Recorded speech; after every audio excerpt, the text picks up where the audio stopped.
Coming out again, witnessing how city government is ran the city. Thank you all so much. If it would not be you all, there would not be a Canton City Hall or Canton City government. So as we go forth, I think you can look around the city and see that we're motivated to go in the right direction. And when we're going in the right direction, this helps us to change the image of the city of Canton. And I think right now where we are, what we're trying to do, and what we will do, going forth in the future, it will be dynamic, and it's only going to be dynamic because we have dynamic citizens, and we have dynamic aldermen and alder ladies, and we have our dynamic employees. So let's continue to do work, keep praying for us, and keep pushing for us. And thank you all so much. Therefore, on this day, March the 12th, 2026, meeting is now in session.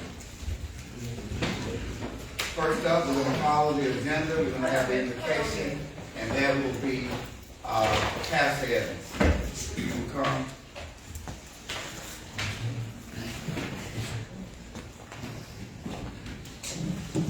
Let's bow. Heavenly Father, we thank you for blessing us with another day. Father, we are so thankful that you are in control. Bless us as we go through this meeting tonight. Bless our city.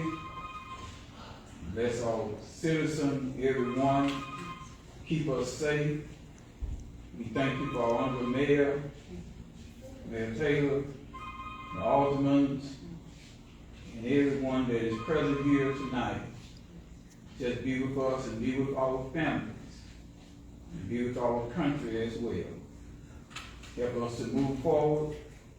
It's in your blessed Son, Jesus, our Savior, name we pray.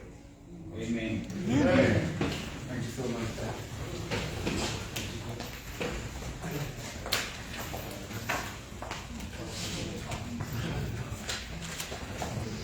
Roll call, Alderman Rodriguez Brown. Alderman Rodriguez Brown. Alderman Dr. Cameron Whitehead.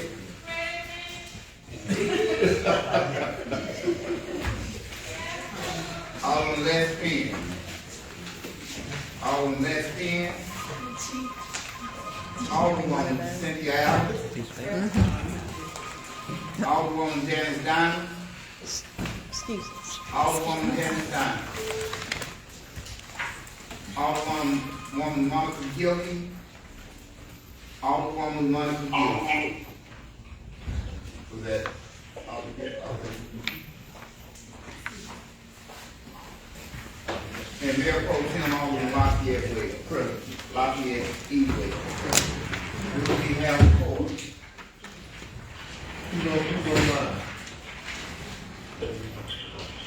Hello, can you state your name that's online? Hey, you can come with my person. Was that Attorney Banks? Anybody else? And one more person? Elizabeth, get your ID. Okay. Two more. So at this particular time, we don't have a quorum, so.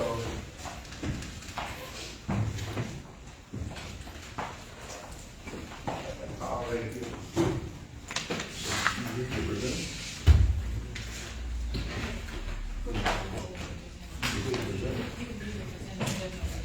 Okay. All right. Attorney Banks, is that okay? I'm sorry, what's your question? What's the question? Can you go ahead with the presenters? Is there no Well, action? there's no action on them, and I guess there's a quorum present right now, correct? Is that what you're saying? That's correct. Oh, yeah, I don't see any harm with the presenter speaking while there's no action taken on those. Okay, thank you. All right, first up, Mr. Joe Green, DPO formerly Home. Yeah, you may. I should have known that. This message doesn't day. Yes, Mr. Taylor. All right. Go right ahead. Yeah, I'm the privilege to be here today. I appreciate you having me. I think there have been some follow-up questions to the meeting that we previously had with the mayor. Otherwise, I'm happy to address maybe what I believe the questions were. Okay.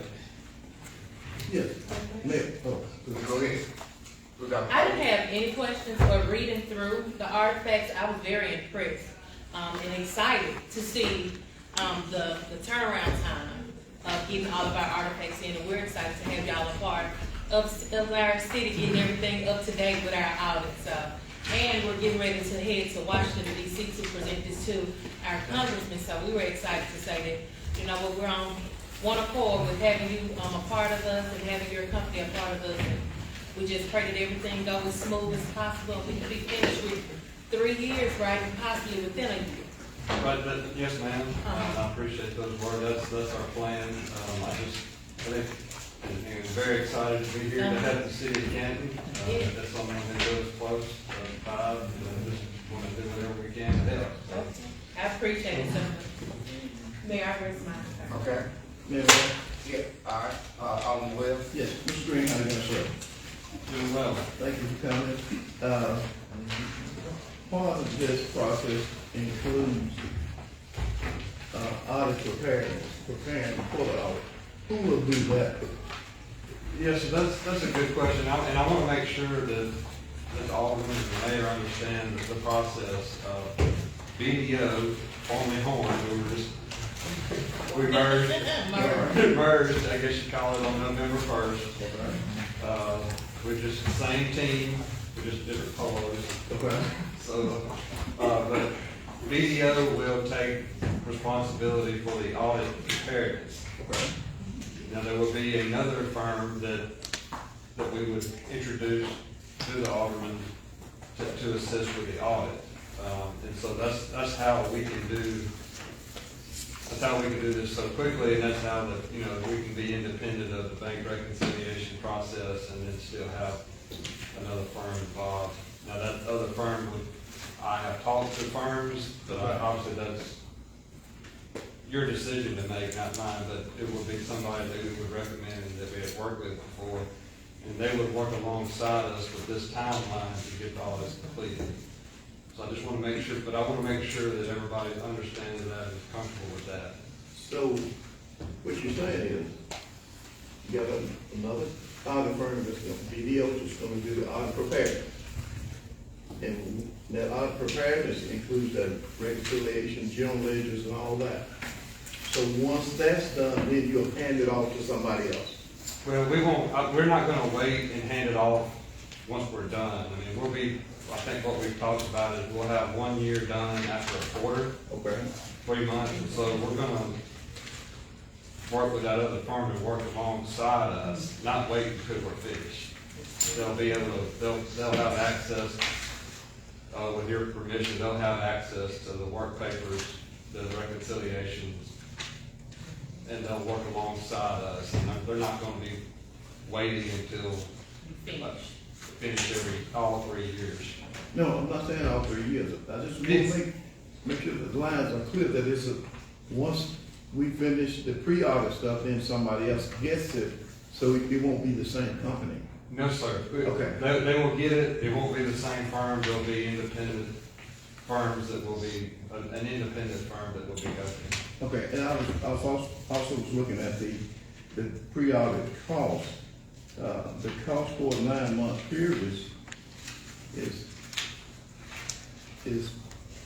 Substantial. it's substantial. Yes, sir. Yeah, I mean, it's, we'll work with the city. I mean, this is, and let me back up, this is proposed. So, I mean, if you have questions or want us to look at it, have different thoughts, we can sit down and show you how we came up with that. So this is not, I looked at the timetable, but I think we need to. that if there's questions or concerns about the numbers and dollars, we certainly want to address those. So listen. Yeah, well, I will say this, this is for a 9 month for 3 years. That 9 months for 3 years? Yes. So to be Yeah, honest, yeah, that but it's amount, 3 years for we're planning on knocking out a year every 3 Every months. 3 months. This is 9 months, so that'll be 3 years. So that's catching up on 3 years of back reconciliation, journal entries, Yeah. and audits, which is Yeah. actually, Well, the audit firm will have their separate fee, but it should be, This is what, okay, this is the audit firm. but it'll be, it will be, it's generally not, it's not this. not that high. Okay. But I can understand but, you know, we'll have a team that's dedicated, fully to the city of Canton. Okay. This will be their number one project. There's no, putting it down, picking it back up. Okay. But, yeah, I mean, I understand, and I'm sensitive to that. And how long would you all have to have access to both of our systems, Tyler and the AS400? Well, we'll have I'll refer to the old system as a legacy system. Right. We'll need access to it until we get past the point of when it was converted. To Tyler. And then we'll drop off there, and then we'll move to the new system. And we'll make sure that the new system has the information from the old system if anything changed, you know, the conversion, I guess, of data. Okay. Because, to my, the reason we're not the new system now, because all of the old checks had to be put into the new system manually to. Yeah, Y'all we- understand?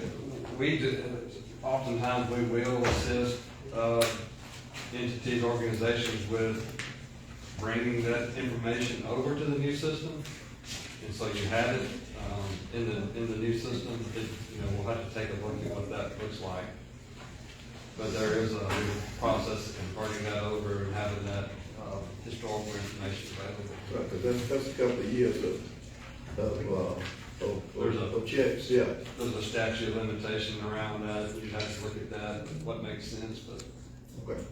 Yeah, I mean, this is the proposed, the timeline is the timeline. Right. The proposed fee we can talk about or call it. No, I'm just asking. No, I'm not, yeah, I get it. Right. Well, I mean, you know, things we have to know. Yes. Yeah. I'm ready. All right, then Dr. Allen,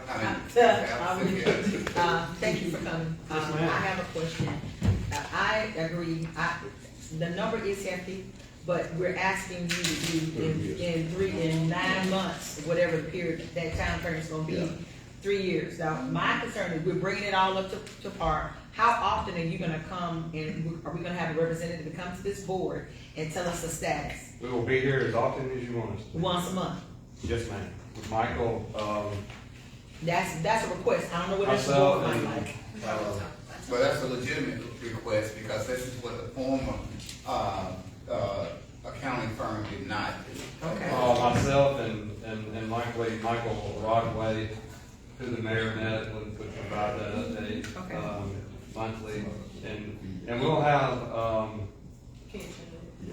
dashboards and data available on a daily basis so that people can, Dr. Anderson and whoever, can see the progress we're making, if not daily, weekly.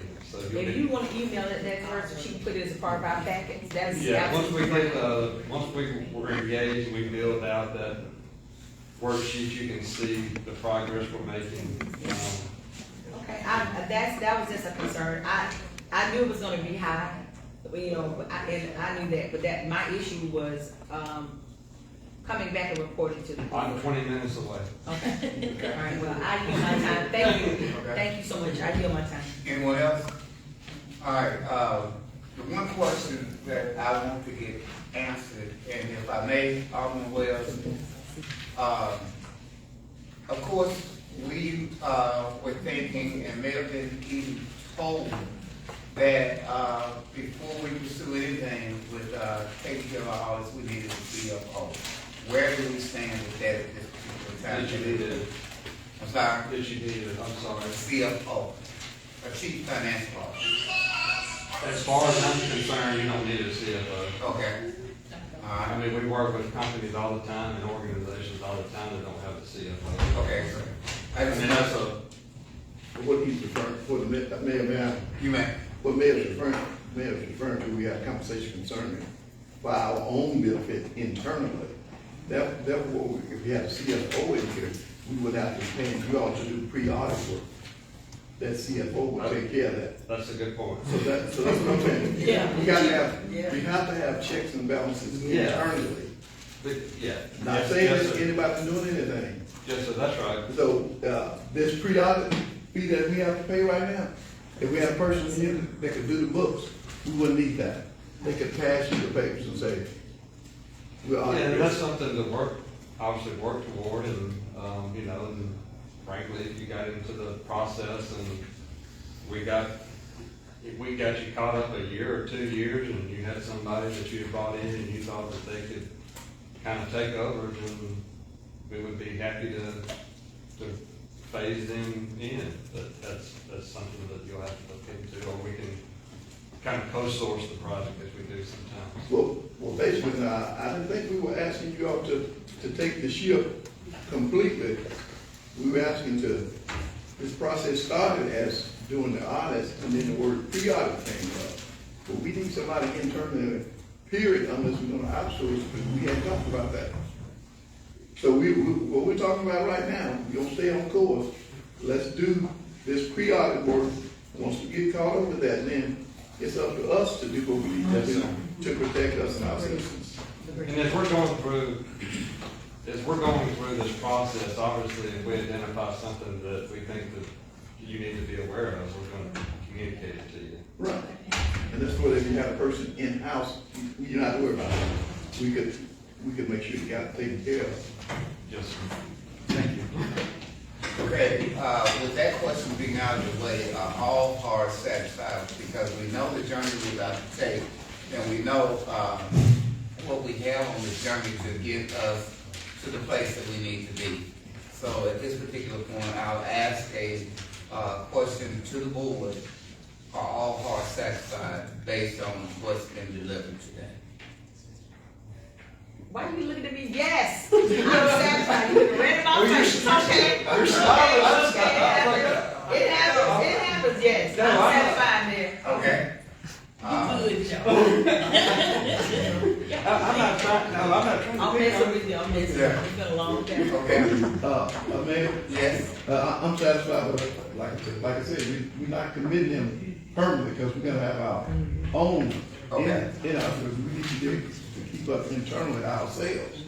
Audit firms come in to check what we are doing. Okay. But if we're gonna do that, we may as well outsource everything we're doing to somebody else. okay. We don't need to do that. We need to be able to say what's here ourselves and then let somebody else check our work. So at this point, we're at the starting line, and again, I say we're gonna take this journey, and when we get to this, place on the journey, that we see fit to bring somebody in, they got a sidewalk on. Oh, I'm sorry. Yeah, finished, okay. So, go I ahead. have something, but it's not for Mr. Drain at all. Okay, I guess it's concerning, CFO position as of right now. What Joe was saying, as of right now, even if a CFO come in, we'll be double paying a CFO as well as his firm. Because right now, CFO cannot come in and do 3 years of backtracking right. by themselves. Because this company's gonna come in full throttle with their whole group and get us caught up for the 3 years. And so, but we've had a CFO years ago. This is nothing towards you, Joe, at all. But we've had a CFO who was supposed to keep up with all of this, and they still got behind. That's why we're in the predicament that we're in, right? Right. Okay, so I'm thinking, what if we hold off on the CFO slot for right now, and let's get caught up so that whenever someone else come in, they're not getting overwhelmed, or they're not doing anything, because if this group come in and handle all of the CFO work, it's actually not gonna be anything for that person to do. And then when we do get caught up on our audits, when we do bring a CFO in, we know exactly what to give them, and we'll know exactly what to hold that person accountable for, so that we won't be in this position again with hiring someone else and they still don't give us what we need. And I But really, that's just my thought, sitting back that if we're paying this company to get us caught up in 3 years, for right now, 3 years, and not just saying, okay, this is gonna be the company forever, but they're here to just to get us over the bridge. right, And to get us back to where we're standing in good standing. What if we do hold off on just the CFO position? but that's what he was saying. Oh, okay. That if we see fit after they get us caught up with 2 years, if we see that, Okay. then we can go forward with Okay. that. Yeah. Okay. Alderman Wells, are you finished, Dr. White? Yeah, I was just proposing that to the group so Yeah. that we won't be,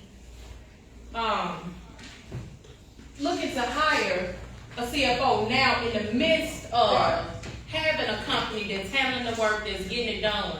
In the midst of them doing that, if we can just, okay, put that on the back burner for right now, just for a Right. minute, up until we get caught up. Cause I think during that time, with them coming every month and telling us exactly where they are, what we're doing, this board will be very versed and very, astute as in what to expect in a CFO and what we should be expecting from a CFO from this forward. Instead of bringing someone in and we really don't know what to ask them, what to look for month to month, so that we're not caught back up in this position. Because again, I'm going back off on history. If we had someone in this seat before, and right now we're behind 6 years because we did not ask the correct questions, we did not hold them accountable, and that person is gone now. I think when this company leaves and we do bring someone in, we'll be at a better situation to hold that person accountable, to make sure that this don't happen again. And I rest my time. And I'm gonna get you all in Wells, and we do know that the process works, and I heard your statement that once you get us through some of the, muddy water, 2 to 3 years, then if we see that we wanna do that, then we can go forward, all the way. Yeah, Mayor, Yes, at this point, I think we don't need to have this conversation in terms of CFO in front of our company. I think we need to discuss that amongst ourselves. We had to have a CFO problem in 6 years before when Mayor Trude was here. We had a CFO and we didn't have these issues that we have now. 6 years, we hadn't had a CFO. okay. So that's why we have these issues, but I don't think we need to discuss them from this grant. He's here for a different reason. We need to discuss that amongst us. Thank you, Mr. Green. And now, let me clear up something. The only reason I wanted to approach the matter, because I think I had a conversation with an older person, and there was a concern about separation of powers.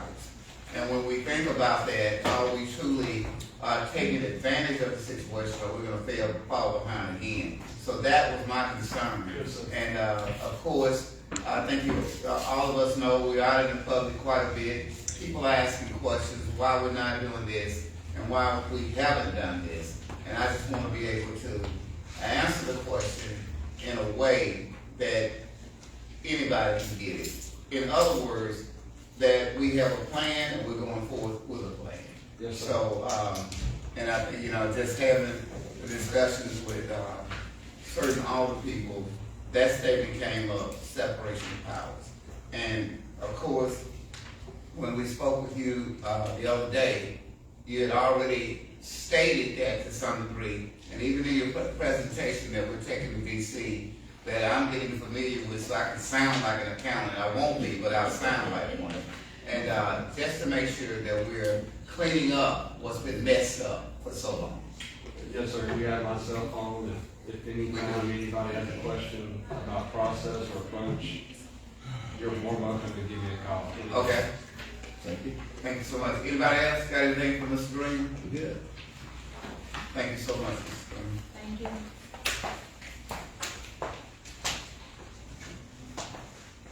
I'm not All right. clear.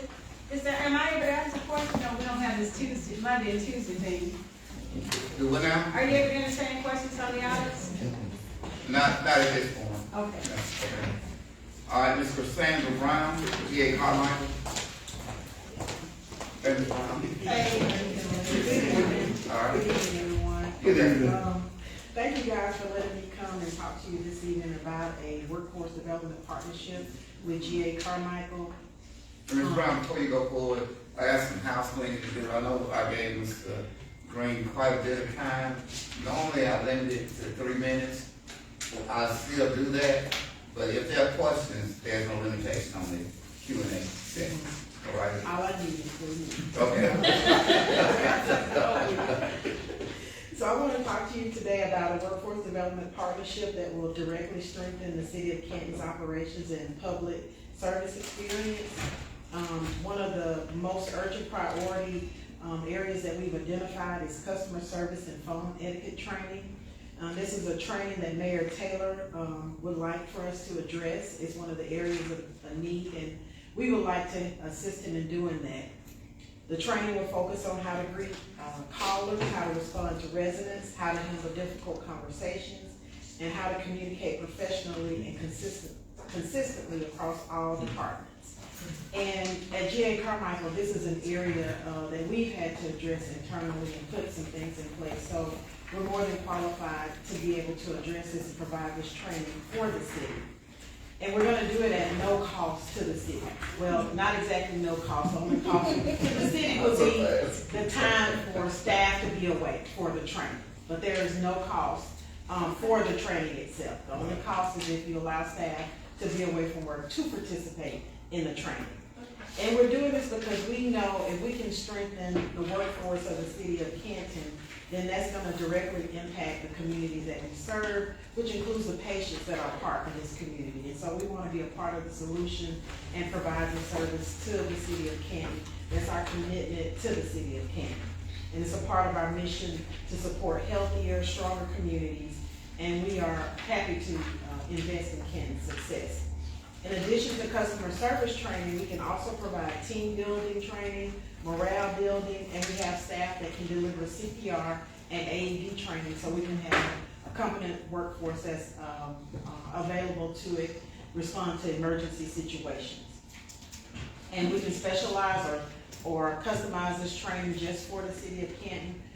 We can work with the leadership here to tailor it to the culture, to the needs, to specific issues, to the daily realities of the city of Canton. And like I said earlier, that we're well qualified to lead this training because, to be completely transparent, we've had to deal with it internally within our organization, and we had to come up with a system. We had to train staff and to address this issue, because your customer service and your frontline staff, they are the face of your organization.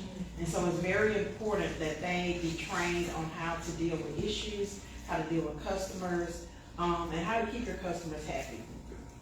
And so we have that experience. We've worked across central Mississippi with diverse partners and groups, schools, churches, providing training, you name it. We have experience in it. And of course, we have the staff that can deliver CPR and AED training. So by the board approving this training, you'll be investing in a more confident, professional, and unified workforce. And we're here, we're ready to begin this training whenever it's approved. I just want to thank you for your time and consideration. No questions? Thank you. Anyone else? Ms. Brown, you doing right? Anyone have any questions for Ms. Brown? Now, I want to say this. In my discussion with Ms. Brown, I did mention one of the things I wanted to do going forward in the city of Canton. I knew the MEA clinic had moved to Gluckstadt, and I know we have a medical clinic facility here in Canton. Now, I know where we've been as far as relationships. So what I want to do in the city of Canton is build a bridge over the troubled waters that we've had to tread in the past. And this is the connection to MEA. We had a couple of discussions about things that I was concerned about, and I did bring up to you confidentiality. When I spoke, I don't know where I spoke at, but I brought it up what we were going to do with GA Carmichael. And the one statement that came to me, do you think they're going to be confidential enough to hold your information? Well, Dr. Colvin sets the example for professionalism. And we've had this discussion, but it has to be a concern for me. Because when things go on, I get calls. And like I told Alton Wells over there, I got a call at 1:27 in the morning. I just happened to be up reading, and there are some concerns. But you and your colleagues pretty much told me the story of the past. and based on that, it's not happening anymore. That is a concern, and I think we can work through it. And I know the board is listening, and I hope we can go forward and establish that relationship that's so desperately needed in this particular city at this particular time. So thank you for your time, and I don't get to vote, but I hope the vote will be in favor. And so be it. Thank you so much. Thank you. All right, I'm sorry, Dr. Whitehead has a delayed gratification question. Go ahead, Dr. Whitehead. Not a question, but maybe it is a question. Will it be okay if we add this approval for the training to be added to our next regular meeting? Absolutely. And that we can't add it to a special call? Okay, absolutely. Thank you. Anyone else? Thank you so much. Thank you. Until Dr. Copeland said hello. All the doctors, Dr. Hines, keeping Canton beautiful. You can get beautiful. Thank you for having me. Thank you. You know, I share with you all that I would come before you at least every quarter, and not when I'm begging. Dr. Hines, you have 3 minutes. Okay. And so here I am. We have a couple of things. Well, first of all, I want to thank you for your support. We have a couple of things that are going on that's pretty big. The Keep Mississippi Beautiful awarded Canton out of 3 applicants the 250th anniversary cleanup. They do that in one city in Mississippi every year, and so we won that award this year. And so as a result, we'll be cleaning up Sad Park on the 24th of August, 24th of April, I'm sorry. Now go back to the previous statement about winning the recognition of the award. Yes, every year, Keep Mississippi Beautiful, they set aside, their board set aside $5,000. And us affiliates, you know, Keep Canton Beautiful is affiliate of Keep Mississippi Beautiful, we get to write a proposal so that we, you know, hopefully win the award. Well, Canton, I wrote the proposal and Canton won the award.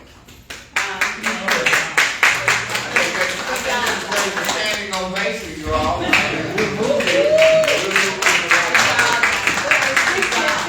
are 60 affiliates around Mississippi, so it's very competitive. But you know, we good. And so, what I proposed was to do some work at Sad Park. I called Mr. Davis and we went over to Sad Park and walked around, and we had proposed something. Most of what I proposed did not get approved, but we are doing a major cleanup, and it's going to be a wonderful day. We'll need your support on that. I know that's in your ward, Alderman Wells, Yes. and so we're going to need your support on that. Additionally, you know, we do our, yes, sir. Sad Park is 7. Yes, sir. I thought it was 6. Oh, 7. It's in 7. Okay. So additionally, we do our quarterly cleanup, so you know that continues. So our quarterly cleanup is next Saturday, March 21st. Most of you I've already heard from. You've given me your coordinator for that event. You know, we promised we'd do a quarterly cleanup. In May, we'll do another. You know, last year we did 2 bulb giveaways. You know, trying to keep Canton beautiful. So we get bulbs from Keep Mississippi Beautiful. And we give some to the garden club, and we plant them around the city. And the rest, we say, about half of them we save, and we give to, you know, residents. We'll set up again over at the pavilion so that any resident or business, all we care is that they're planted in Canton. So thank you for that. Dr. Anderson, thank you for the call. You know, a lot of times people say the check is in the mail, but I didn't even have to ask for it. She gave me a call. Thank you, Dr. Anderson, for that.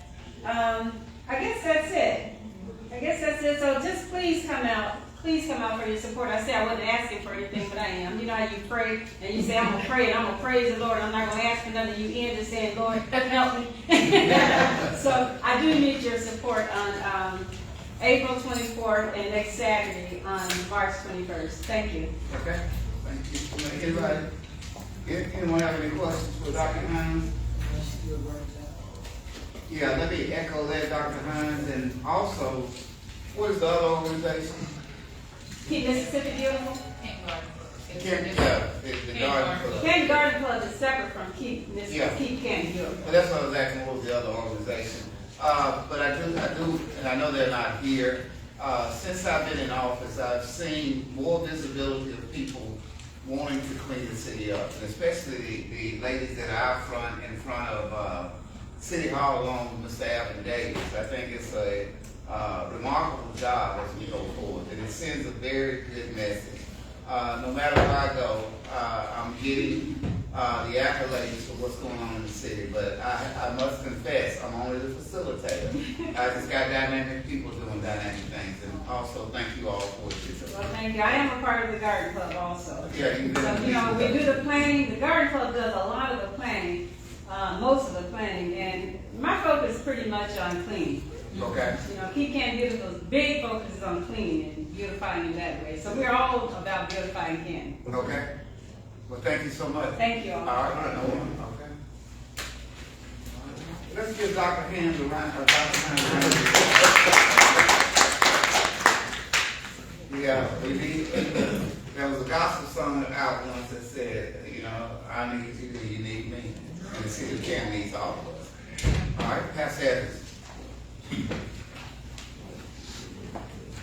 Pastor Evans, I know you appreciate you got 3 minutes. All right, it's kind of hard to go after Dr. Hines. But my reason for being here kind of connect with what she was saying about keeping Canton beautiful. Now, some of you, the mayor,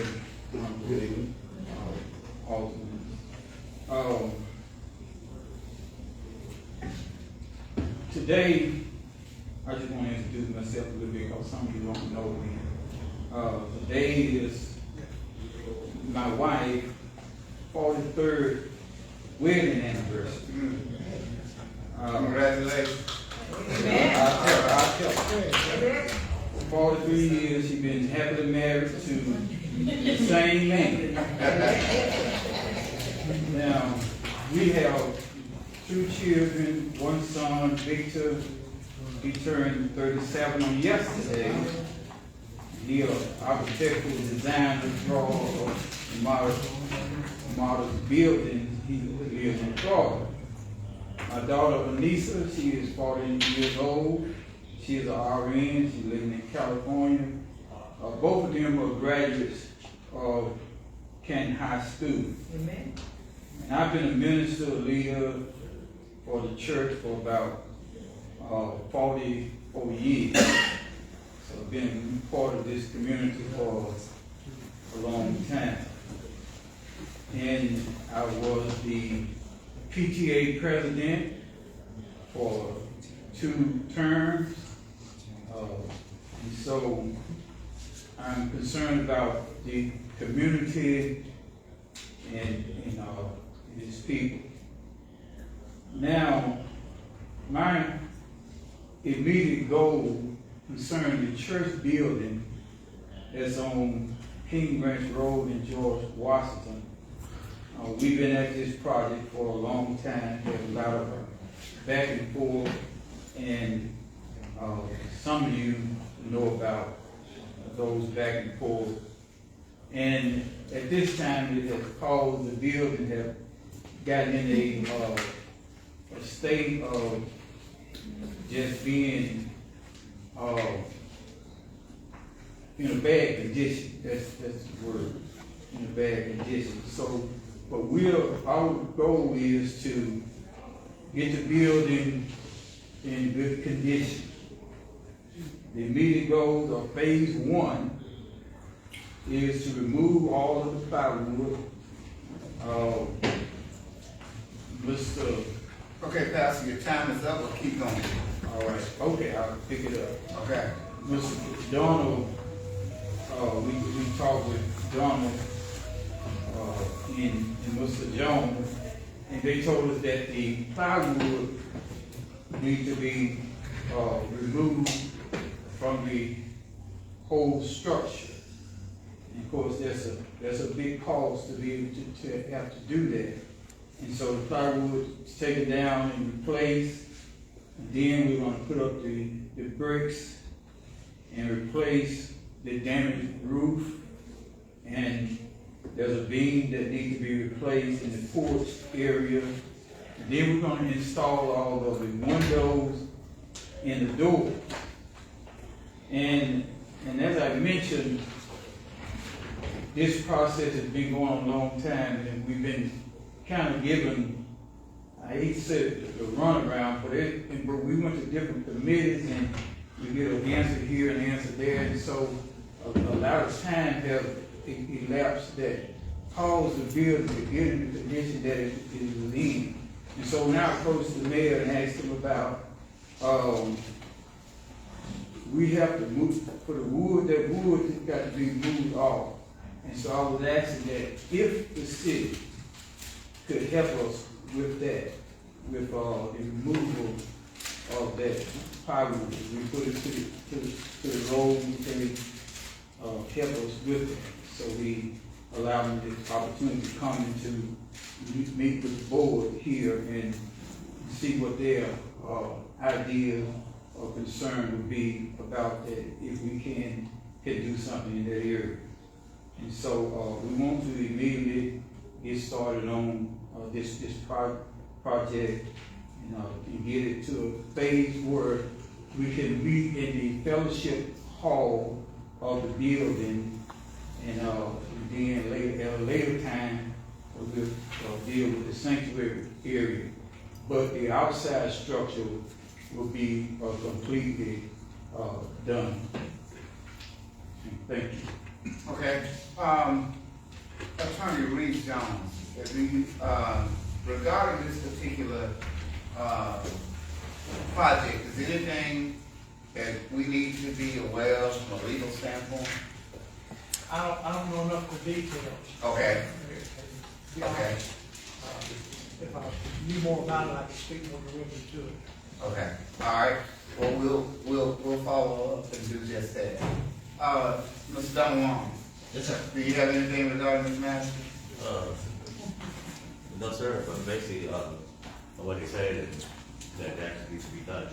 So if there is, I guess if we don't get those things fixed, you know, it'll lead into a structural problem. We don't want that to happen, so, based on if you take care of the exterior, get that all secured with the bricks and windows and that should make the outer appearance of the building good. And then, in the portion of the building, we're working on those. What he's proposing to actually do is, if the fellowship falls down in phase one, which is there will be some concerns that he got to go and address, which is going to affect the whole building itself, such as putting the sprinkler system on the protecting the building by separation between the two areas, and doing mechanicals with dealing with the HVAC, I'm taking all those things prior to moving in.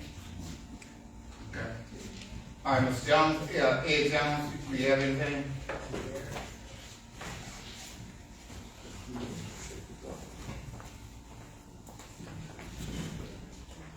No, sorry, I agree with Donald, me and Donald went over there in October, and we, walked with him in the contract, with, Pastor, and, gave him a list of things to help. We feel that if he get the fellowship and move into the fellowship, it'll stop, people from breaking in, making it look bad, get the outside appearance looking good, then we'll work with him on the fellowship part, on the sanctuary part of that. So we were trying to work with him, I guess we have to come up with a timeline. When he will get started and when he can finish, so we don't have to try to keep on with that timeline. So we'll work with him on he gets, do according to the timeline that he gives to us. Now, I know there are going to be two hurdles that we have to jump on this matter because of the time that's taken to get going out there. Number one is going to be this board and what they consider as if it's an in-kind that we can do. Number two is going to be that landfill director who will accuse me of taking money out of his department out there because it is contractual work. And normally when it's contractual work, we ask them to take it to the landfill, and I know there's a cost associated with it, as opposed to what people have been doing in the past, avoiding the landfill and dumping it anywhere. But I don't think that's gonna happen no time in the future, because we got some hound dogs on the ground. And I tell them, write the citation, don't talk to them, let them handle it in court. That's just the way I'd rather for it to go. So, with this issue, the next time we meet, since, as Dr. Whitehead so eloquently stated, this is a special call meeting, and we can't take the matter up because it's not on the agenda. But I can almost assure you, when we convene again, that this matter will come up, and I hope it goes in favor, but we'll have to see. Because this is a very sharp board, and they count all the dollars. And, yeah, and we've got to make money, but we'll see. Okay? Anyone? Okay. That was gonna be my concern, is the planning of it. Because the question is, can we help move the plywood, right? Can the city help to dispose of the plywood? But also, once we dispose of plywood, then what? What's our time frame and planning time? So I would love to have something in hand at the next meeting about, okay, so if we decide to help with the disposal of the plywood, what's next? What's the next time frame? What can we be expecting next from the city? So that it's not just, okay, we did our part and then we still sit. So I would just like that in writing so that we can have it at the next board. Okay, in writing, but, verbally, we're ready to start immediately on the, taking all the plywood down and with the. Okay, but past that, even getting it started, going inside of the fellowship hall, like what are the timelines and what is the date of going inside of opening services and everything and getting started? I would like to see that. Like, what's our time frame? If we remove the plywood, because that's the hurdle that you all are seeing now, that the plywood needs to be removed and disposed. If we decide to remove and dispose, then what? Okay. So what's the next time frame of going inside of the fellowship hall? What's the next time frame of removing, doing whatever, so that we can say that yes, this building is moving forward with being complete? Okay, agreeable. Because any action we take, if, like you said verbally, you're ready to start, but if you put anything out there on the road and then it hasn't been voted on, it's gonna sit there, and then you're gonna get cited. Well, when I say we're ready to start, I don't mean that we will immediately start until we have all the ducks in the row, because we got to get to commit, you know, and all of that. Okay, great. Anyone else? I'm sorry. Go ahead, Suzanne. It's nice to meet you. Thank you.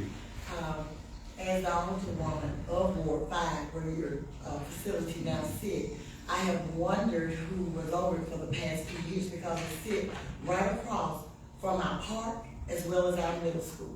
Mm-hmm. It's in an area where there are a lot of apartment complexes, and I have always feared that someone would get hurt inside of them. Mm-hmm. So I'm grateful to know that you all are only gentlemen in Mr. Lawrence, because we don't want to press you, but it's been some years now since that facility has been sitting here. So once you can get us some time, let us know what's the time limit that you're gonna get this facility up and running, so that it won't even be a hazard to our young people that are in that area. And then, you can get what you invested in, because I'm pretty sure you invested a lot in buying that property as well. So please get that information back to us as soon as you're able, as soon as the ducks are in the row, as you said. Thank you. Okay, anyone else? Thank you so much, Pastor. All right, Reverend Barnell Lipsy.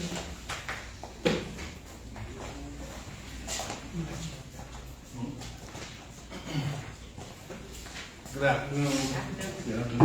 Mayor and women and men.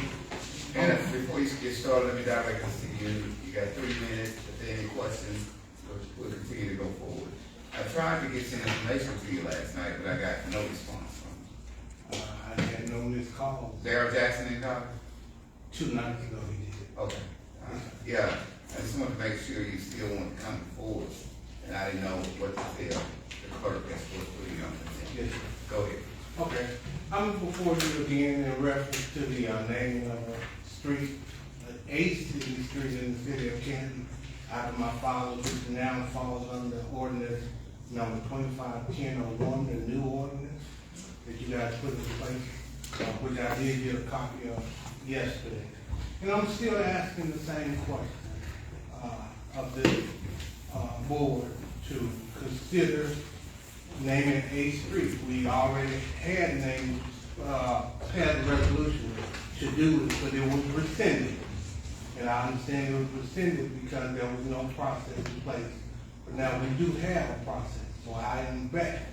And we'll continue to come back as long as it takes to get this process done. And that's it. And you already know about his history, the civic things that my father has done in this community, the work that he's done with churches, the work that he's done as far as owning multiple businesses in this church, in this city.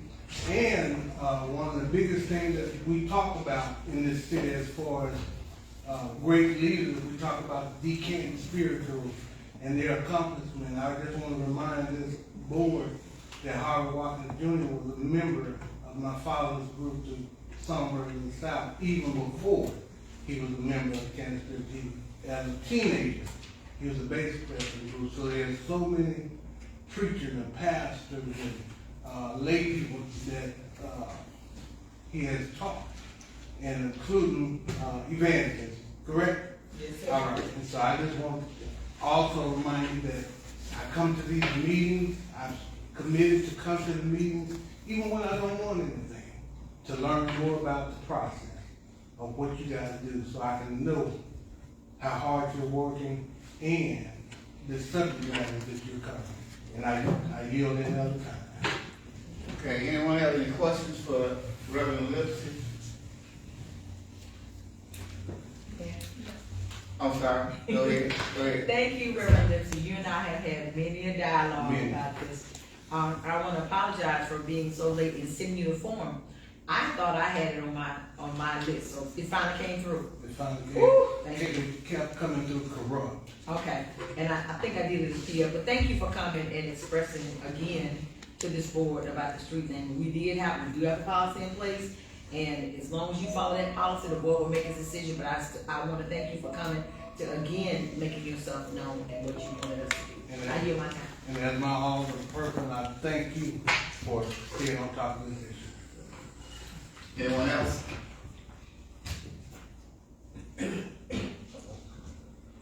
Okay, that's the Reverend Lipsy, thank you so much.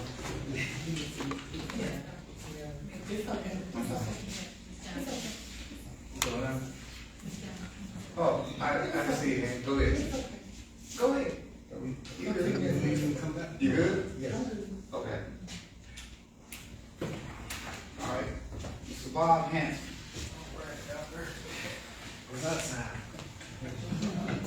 I'm sorry. First of all, good afternoon, everybody. Oh, okay. I recognize that, Lord. Hey, that's still the former mayor standing.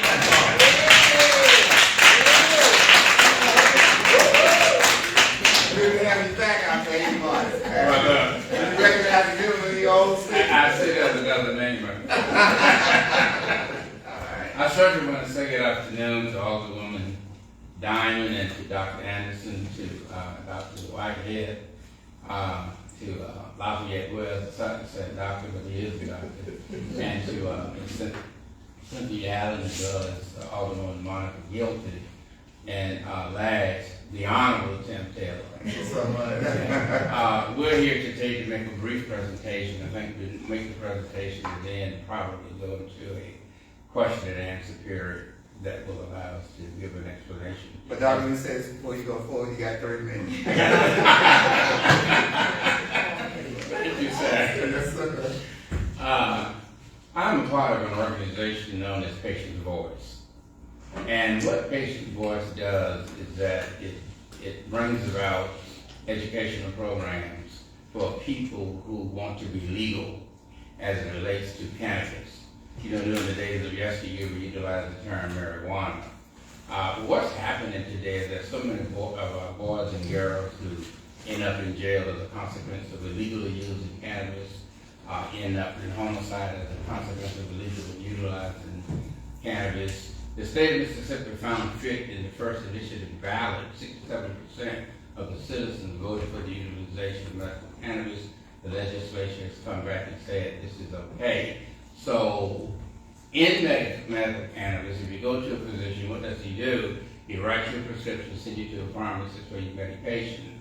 Those of us who are qualified and credentialed to participate in the medical cannabis program, one, must be certified by the state of Mississippi. And we must be credentialed by the state of Mississippi. And the dispensaries to which they go must be licensed by the state of Mississippi. So all of this comes under the umbrella of licensure and credentials.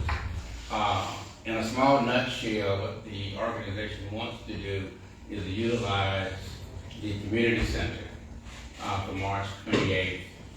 This organization has what's known there as drives. And drives is the utilization of the social media to let people know where you're going to be, what part of Mississippi. So we have been in Richland, we have been in Hattiesburg, Long Beach. We have been in Brookhaven, in Carthage, basically having these drives. One of the reasons why it helps is because, one, some of these people are charging folks like $200 for certification. These drives we only charge $50, and it helps. So let me explain how this works, and I'm going to step aside. At these drives and at these facilities, Mayor, there's no utilization of cannabis. There's no cartridge, no vapes, no flowers, no cigarettes, no getting high. So you come there. The State Board of Health requires that we have privacy. And so we set up privacy rules where the provider, who's a physician, even a nurse practitioner, interviews the patient, ascertains if the patient meets the criteria. A lot of criteria. Folks who have dementia, people who have autism, Alzheimer's disease, diverticulitis, PTSD, and seizures, and it goes on and on. There's an entire list that I can share you with. But they must have one of these credentials. And so that's basically why we're here. I'm going to step aside just a moment. As Mayor Taylor knows, I can only step aside a moment. This is Bob Hanson. Most of you, one of the interesting things about Canton is that Canton has the largest cannabis facility in the state. Mm-hmm. And it has about 5 or 6 dispensaries.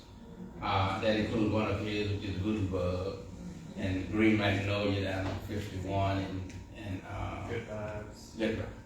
Good Vibes, and one that used to be the Pizza Hut. Dabs, not Root Down, yeah. And so, Mr. Hanson, if you would share your thoughts with the mayor. Yeah, absolutely. Okay, Mr. Hanson, Dr. It'll took over. It'll be real quick. It went over 3 minutes, so we're gonna extend another 3 minutes, and you can go. Mine will be quicker than 3 minutes. Okay. Thank y'all again. I really appreciate taking the time to talk to us. The patient drives are fantastic because it gives a lot of these patients an opportunity to get together, to meet other patients, and then to also not have to, like he said, pay that $200 fee just in order to use your medical cannabis, So it really does help out the community, and we know that there's a lot of people out there that, do need a little bit of extra help, and we're just trying to do everything we can do. We're happy to sponsor different parts of the events, to help cover costs of certain things, but it really does help increase traffic flow to the dispensaries, and it also, which in turn helps the city of Canton because of taxes and all that fun stuff. But we do see a huge increase in patients when we do this, and it truly helps out the community a lot. We'll see people that will probably come from Jackson, that will come from Yazoo, that will come from just literally all over the place because it's such a great prize, and they really want to be able to do something like is. And being able to do it at the community center would be really nice because it has the room and it has the places to have the doctors be able to talk to them in private because we do need to follow HIPAA guidelines and all that fun stuff. And also we're required to have security. Yes. And I want to make this final plea. Cannabis or marijuana used to be an ugly term, but the Mississippi State Legislature sanctioned it. Look, let's talk to our kids, talk to our children. I have a lot of patients who bring their children to us because they know that children are utilizing cannabis and they don't want their kids going to jail. Okay. You can have a greater chance of going to jail and a less of a chance of going to jail if you are legal. So that's it. Any questions? Anyone have any questions for you? Yes, ma'am. Go ahead. Thank you for coming, Dr. Tripp. So let's see. Thank you again, Mr. Hanson. Yes. I want to understand what you mean by drives. When you say come to the community center, are you saying a doctor, several doctors, or a doctor is going to be there in a private location, and then that person, whoever comes, can talk to the doctor, and the doctor can determine if they meet this grocery list of criteria, and then receive their script to be able to purchase. I'm not. But we don't call it a drive. prescription. We actually call it a medical card. A medical card. I'm trying to understand what you call it a drive. So explain that. This is the drive. In other words, you're using social media to drive a population of patients to your site. Okay. Yep, it's a way to just try to group grab as many people as possible to be like, hey, let's go and get as many people certified to get their medical marijuana card, so that way we're keeping people from getting in trouble for having marijuana. So you will have licensed doctors. Oh, yeah. Yourself. I'm one of them. Do you know how many other you, Dr. Truly? There'll be one or two more. Yeah, it just all depends on it's a volunteer basis. I'm on the phone if anyone, I need specific questions. Oh, yeah, that's Elizabeth. She's the She's attorney. a presenter. Yeah, she's an attorney. She's the attorney. Okay. Yeah. Okay. Yes, hi, I'm the director of Mississippi Patient Voices, and we found the biggest hurdle for people entering the program was the price point of a doctor visit. 2, being able to take off work, so we provide these visits on the weekend. And then 3, everything is digital, so we have a full staff where we can help people do all of the digital online stuff that they have to do. Because patients come to us, they don't have email addresses, they might not have smartphones, they might not have debit cards to pay the state. So we provide all of the support that patients need to enter the program, including this $50 doctor visit. And then the state will have to approve everything on Monday. And so that's how the process works. Like, no one's gonna get a card at the event, but their certification is processed and submitted to the state. And then on Monday, the state will come through and just check and make sure everything is good, and then they'll get their card via email. Okay. Any other questions? Anyone have anything for Dr. True? I'm there now, let me answer. I'm not gonna let you have one more. Okay. Anyone have, I'll let it give you. I'm sorry, I just had to step back and take a call. So what you all are asking us is to use the community center free of charge? No, ma'am. Oh, no, I'm more than happy to pay. No. That's our way of supporting the community outlet. I'll be happy to Usually do a it. customer fee. Yeah, we're happy to pay for the venue because we just appreciate you having us and want to support Canton. Okay. That's our way of supporting. Have you all checked with Mr., part of my question is, have you all checked with the Parks and Rec to see if they? Oh, yeah, Dan, we talked to Dan. Okay. She's wonderful. When Dr. True called me the other day, I transferred the call to Ms. Rolanda Reed. Those are my questions. Okay. Anyone else? I got one question. You mentioned security guards. Where will they come from, or who will be employed as security We guards? talked to the chief of police. Yeah, we talked to the chief of police just yesterday. Okay. So we're planning for that. Okay. Dr. Whiteley? Mayor, may I ask, and this just to the board, we would have to have a special call to place that on the agenda, being that, the event on the 28th, and we won't be convening again until April 6th. No, Can- take your can- seats. Can it be by consensus?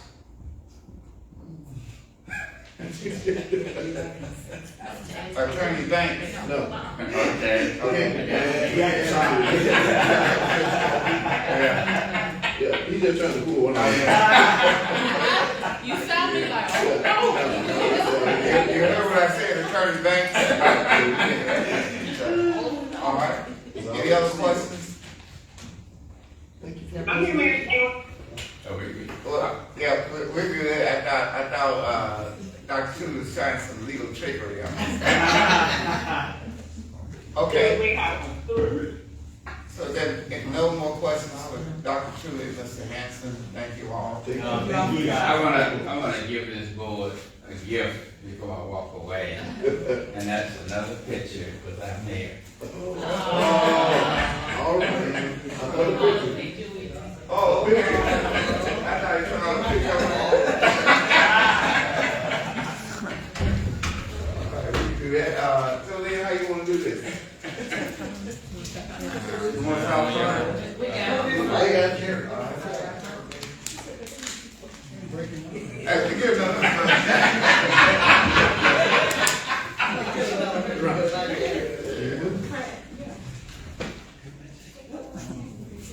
Okay, thank you. No, I Good think to they see you. did. Thank you. All right. One other question. What's the time? 9 a.m. to 4. Let me just double Yeah. check. Yes. 9 to 4. Yep. Thank you. All right, thank you. All right. Ms. Belinda Jackson. Johnson. Sorry. Look, I can't take my ex-husband.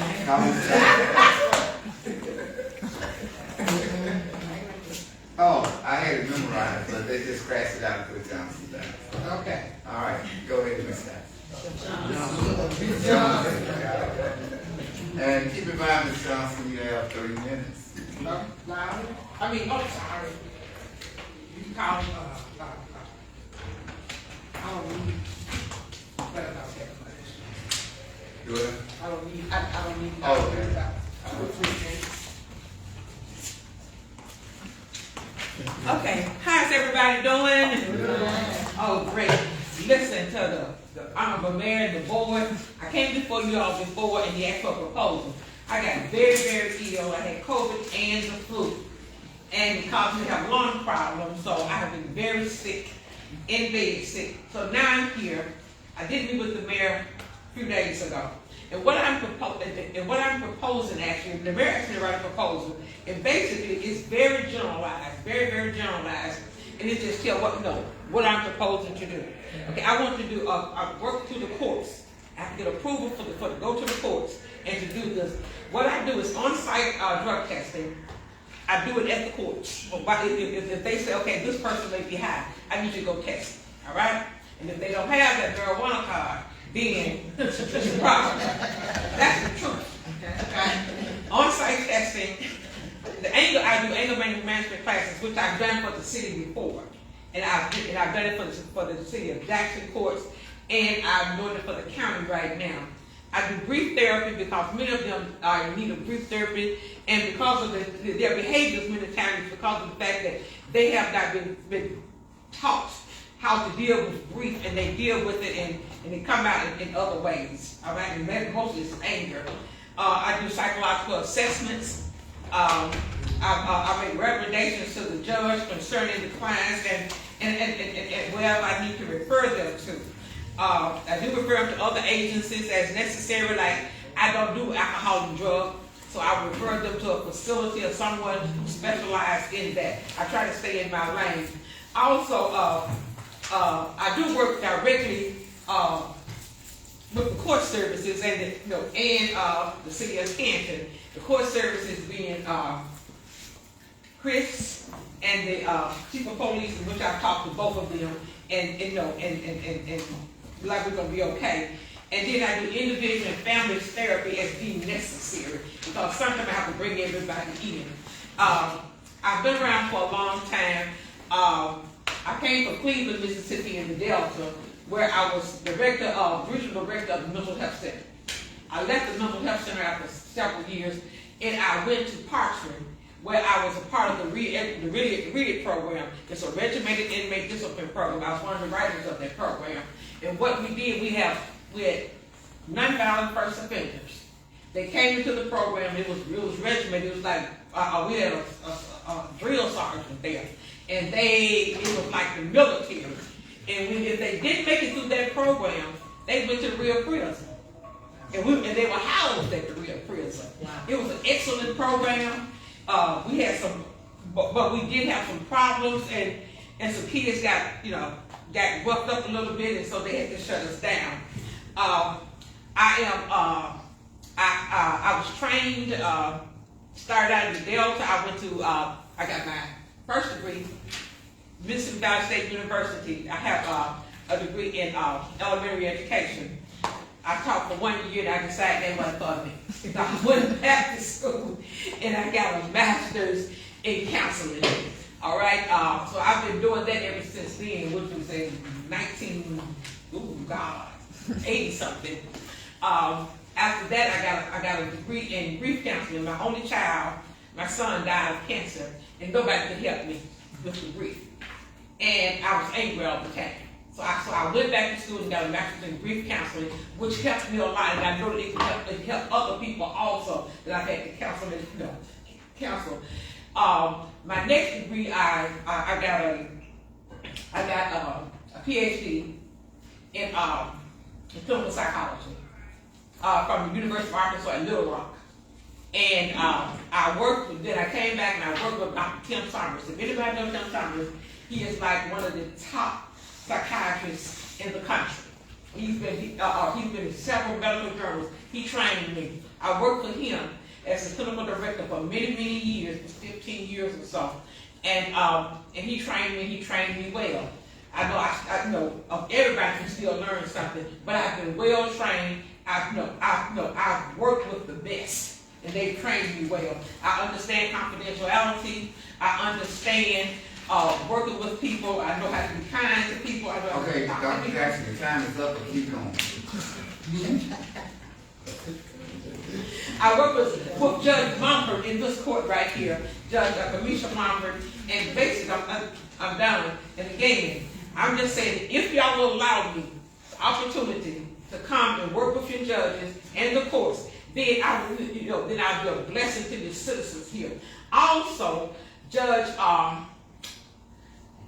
in the county, Judge Martina, right? Judge Martina has started a new program, and she's asked me to be a part of it. I'm doing the assessments and the psychological evaluations, and we are going to be dealing with first-time offenders from ages 18 up. Believe it or not, I get first-time offenders that are that are 60 years old, and they are crying because they've never been in any trouble before. But that's what's happening. So these are the people that with our first-time offenders program. We're going to start in April. Right now, and we're going to work through the school systems also. We just have to get with the superintendent, and I have to go in there. I have to have a basis to start. I have to know where they are, and I don't want these kids coming into our courts. So we're going to start working in the school system. And that's it. That's a wrap. Any questions for Dr. Jackson? Johnson. Oh, why are you trying to take my husband, your classmate? I don't know why I got it in my mind. Go ahead. I'm sorry. Everybody got any questions for Dr. Johnson? All right, since they are not, I do have one question. Mayor, I have a question, please. Go ahead. You talked about something I know about. I'm an attorney, and I've worked, Come on. I've been an attorney for 43 years in Jackson, and worked with kids that got in trouble, and the program she's talking about is stellar. It has saved many young people, and talking about the first offender program is so important. And what I was curious about is if you work with youth courts.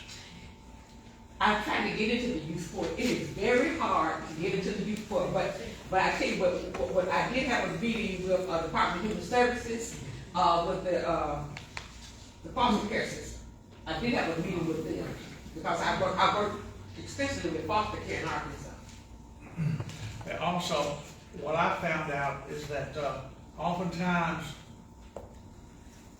marijuana testing with the kids that are in trouble needs to go to the parents also.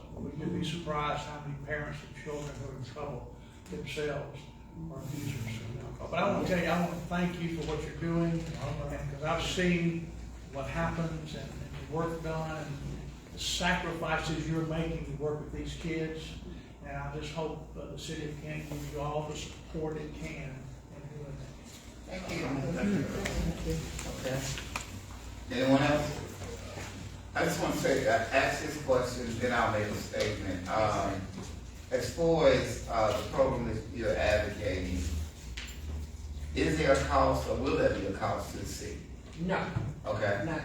None. Because it's court ordered, then the patient, client is responsible for paying the fees, and that's necessary, so that if you hit their pockets, then maybe they would they won't be as apt, they got to pay court fees, they got to pay my fees, even though I cut my fees, but they still have to pay. If they don't pay, they go to jail. Okay. All right. And I asked the question of numbers and payment because I've been around all the well so long. That's usually the question you get asked. It was no comment. Okay. I didn't get it. I'm sorry. And I want to say this. Back in 1978, there was a program around that was called Scared Straight. I was in that program. And yeah, I was in that program because either you had a choice to straighten up or go to, I can't remember the reformers, but it's Oakley, I think. Yeah, Oakley reformers. Yeah, and that program itself was dynamic for me.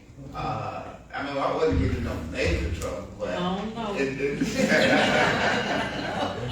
it turned me around. So. Yeah, it will, but it would deter you from getting into major trouble, especially when they bring the inmates in and they be all up in your face, something like a real program. That's what they did. I'll never forget the guy that had green eyes, and he told me that I'm waiting on you.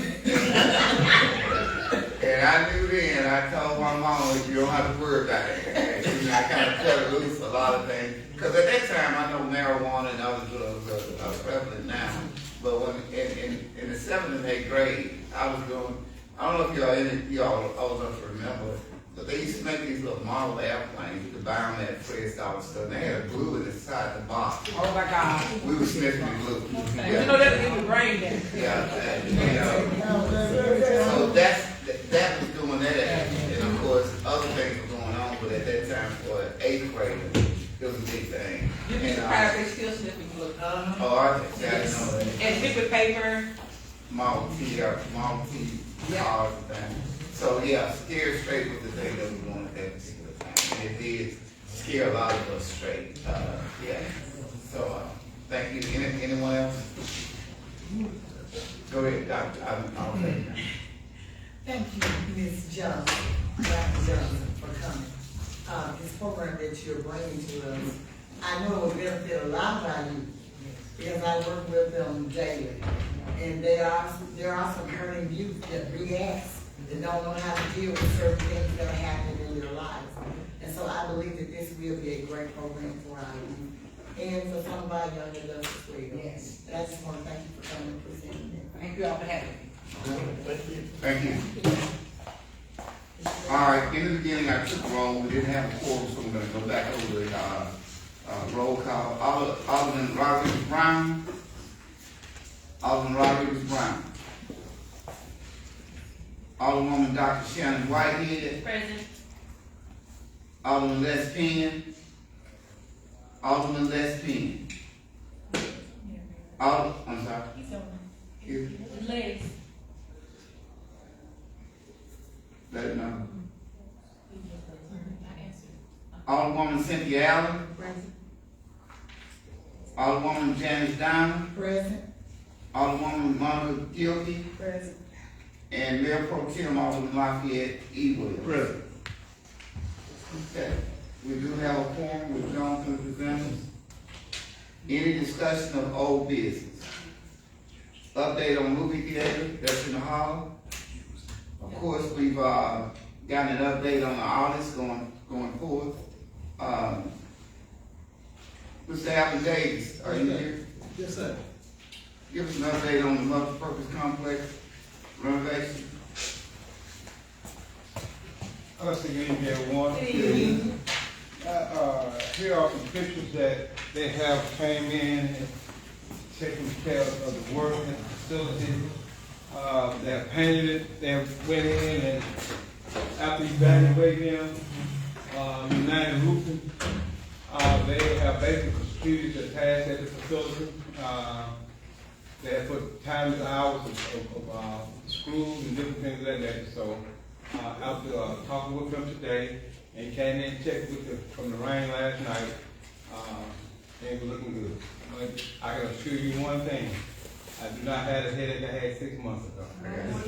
Man, we're having a headache now. So now we're in the process. I've got with Mr. Goins on the restroom now. We have, we have some traffic. We're gonna have a break in the next week or so.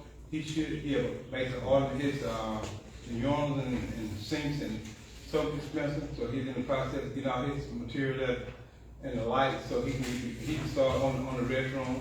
Getting that part taken care of. Also, I'm in the process now.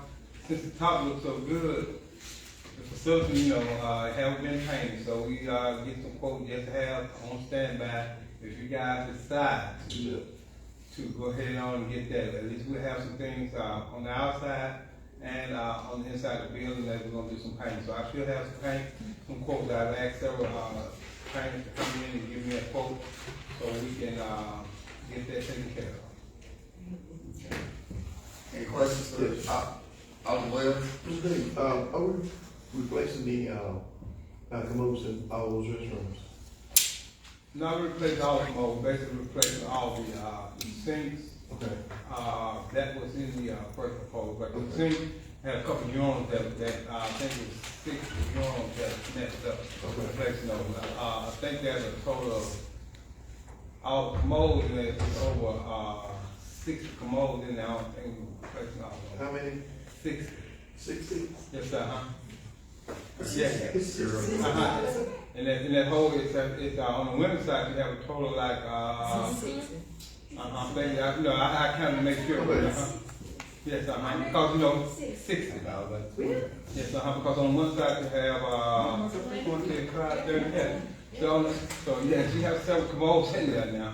Are they still in? Oh yes, they're in good shape. Someone made because of on the first row maybe, now that those are the ones used the most, the first row in there, but that could, but I would give you an update on those. If we need any replace, we need to replace all of them. Because I have, basically now I'm in the process of replacing at the, up at the concession stand, because they have ran due to the fact of some vandalism and things of that nature.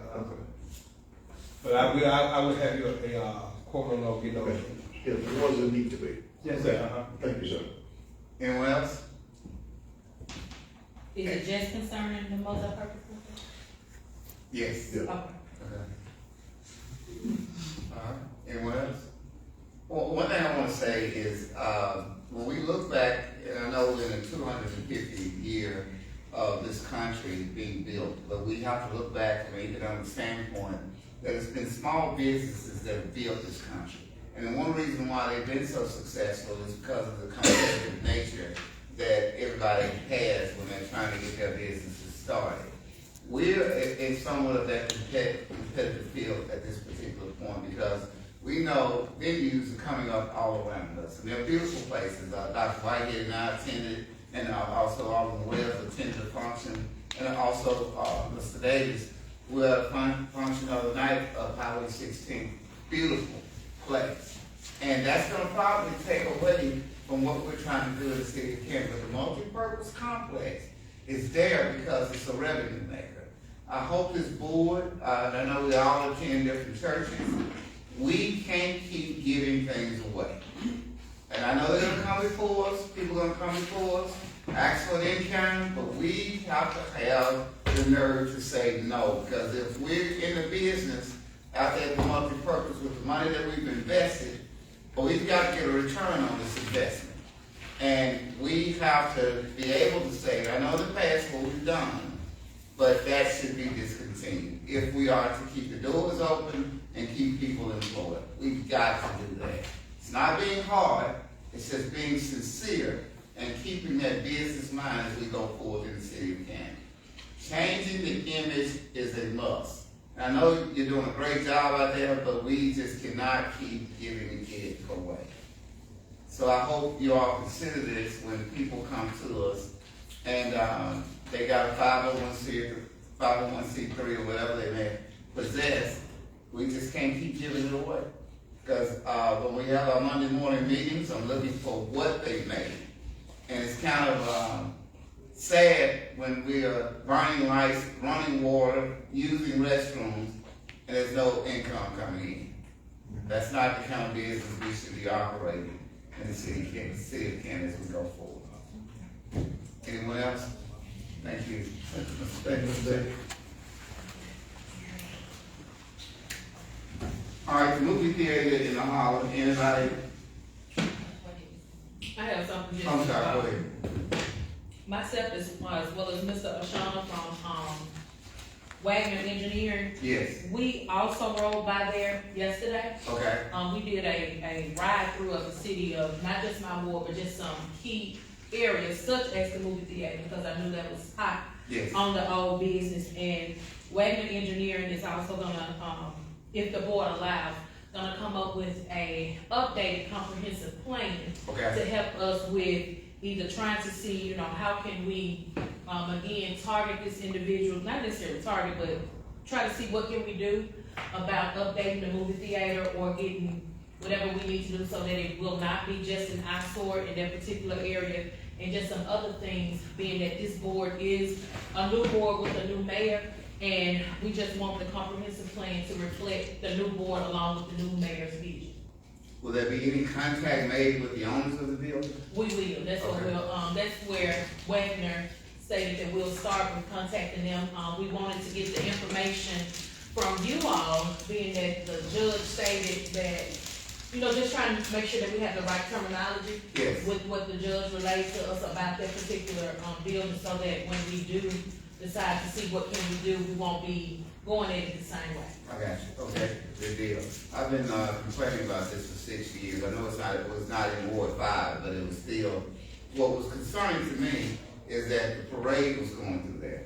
And our children they're curious. And what happens if one gets curious enough to get into the building and something terrible happens to them? And we shouldn't be the type of people avoid only moving when something bad happens. We should be able to get above the curve and do something about it. I know the service station on Fulton Street, which is in Ward 5, I see some movement over there, and it looks like they're gonna bring it up to park. My biggest fear was where they changed all that, and some contraption, and some kid gets stuck off of that. Because everything is going on, squatting and everything. But we used to hear about it in larger cities that come into this city now. So we have to be on our P's and Q's and make sure we're putting up the deterrents that we need to make this city not only a beautiful city, but a safe city. And we also, Mayor, I know it's down for deep flooding on MLK and Adeline. Yes. We rode by there as well, took pictures of some things. Also, that's a part of the comprehensive plan with Wagner Engineer with Mr. Ashana. Okay. Mr. Shani, I think I saw you come No, in. that's already, that was on that list. Yeah. We already approved it. Is there anything you want to add? She pretty much covered everything, but we'll Okay. look through the comprehensive plan, so if the board wants us, we can update that. And we touched or looked at some areas. I think she mentioned, Alderman White mentioned the theater, and I'm thinking of looking into blight funding, but that that might really be dependent on like the audits as well, like some of the fundings for that. But with regards to Adeline and MLK, you signed the construction documents earlier this week, so we're planning on having like a pre-construction meeting soon. Okay. Question? All right, any questions? Thank you. And also, they're assisting us with the trip to Washington DC on Monday. We've already gotten letters signed, and of course, in addition to what we'll be presenting, because I'm quite sure Congressman Thompson is going to question us about these audits, and so will Senator Sidney Ryan Smith, and that's just from historical communication with them. Now, Roger Wicker, he's a little bit different. Nice guy, to the point, and you'll probably be out of it. He may want a photo opportunity with us. And, but that's what I've gathered in the past from Congressman Thompson and Senator Sidney Smith. So, and I know I'll be the focus of attention. I'll probably get all the questions, but I know I got a dynamic person in my city clerk, and I say my city clerk because educator, and when I do something wrong, I just watch the eyes, they get big. Yeah. I'm sorry. Oh, okay. They're big now. They're big now? Yeah. So that means she want me to shut up. All right, okay. Did everyone get a chance to look at the booklets? Okay. All right. Thank you. All right, thank you. No one else had a question? Okay. Room number 3 has alphabet A, Chief Brown. Is there something he needs to present? Can you all give your chief of police a round of applause because he's been working. They've been serving warrants at 2 and 3 o'clock in the morning. We've had about at least 10 arrests. And we're getting money off of them, and everybody knows Chief Brown. They said, well, you don't have to come arrest me. Well, do what you're supposed to do, and we won't be doing this again. So my hat's off to you. I know you've been working like crazy, missing a lot of sleep, and as of yet, I don't think you've missed a day of work. So thank you so much. Thank you so much. Thank you, Mayor and Board. I just want to talk to y'all about vehicles, the vehicles that we do have. A high knowledge. We have looked at some more vehicles, and I have gave Dr. Anderson 2 quotes. A quote with a vehicle already outfitted, meaning that the blue lights, the cages, and everything already in them, something like $51,000. But then the vehicle that is not outfitted is these state contract prices also, and it's like $43,000. But by the time you put everything in the car, it'll be the same price. So I hope y'all take it up on consideration to go ahead and let us get these vehicles, because we have spent right at almost $500,000 with vehicles repair and all that. I think these vehicles that we do have, I don't think, but I know the vehicles that we do have are already 4 years of age. And we're sharing vehicles, and some vehicles run 24 hours, so it's very necessary that we do receive new vehicles. Please, Mr. West, when you say Friday night, ask the Lord to let you find it in your heart to give it to them. And I did, yesterday I got 2 quotes of building vehicles and vehicles that's already built. The vehicles that's already built, they already got them on the lot. Over at Great Daniel, we checked Great Daniel, we checked Mac Height, we checked everybody. 10 vehicles at $51,000 and some change, which was there a little more because there was already 10, and I told him if he would, could he take off the tent price. The tent of the vehicle was like $100. So I asked him, could he take off the tent price? So that's $1,000 that was taken off the tent price. There we go. Okay, I understand. But if y'all would find it in your heart, please, let's get these vehicles. It'll help morale, boost up morale. Morale is at a 7. I would say that guys are working tremendously, doing a great job. great support from y'all. And my hat goes off to the guys and the ladies at the Canton Police Department. And we're in the process of hiring some more folks. We did get an interview done on today. 2 guys already certified. We're trying to get them in at the next board meeting. With 1 guy needing to go to the academy. We got 1 guy that's going to be attending the academy here in April. So we're doing a great job. Yes, ma'am. All right. Alan? Oh, thank you for showing me this, Chief. I think if it's to help the city and if it's what you need, it's $500,000 and that little $1,000 ain't gonna do nothing. You know, in terms of tent. So if you need a tent, I can understand the tent staying on it. My question is, I don't know, does the color have to be white? I don't know. We got white police cars, but I don't know, is that a city thing where our cars have to be white? Our cars don't have to be white. We have different colors. I'm sorry. Go ahead. Our cars don't have to be white, but you know, if the cars are already outfitted, my thing is the cars are already outfitted and they got an X number of cars, it saves us from waiting on 10 black cars. I agree. You know, 'cause I can tell you all the cars that the sheriff's department has, the Tahoes that they have, and those cars was white and they had them wrapped black in certain places. Some of them are wrapped black, some of them are wrapped white. And that's more money to wrap a car. We only had 1 car wrap, and that was our breast cancer and domestic violence car. That Ms. Gilbert did need a mission last year.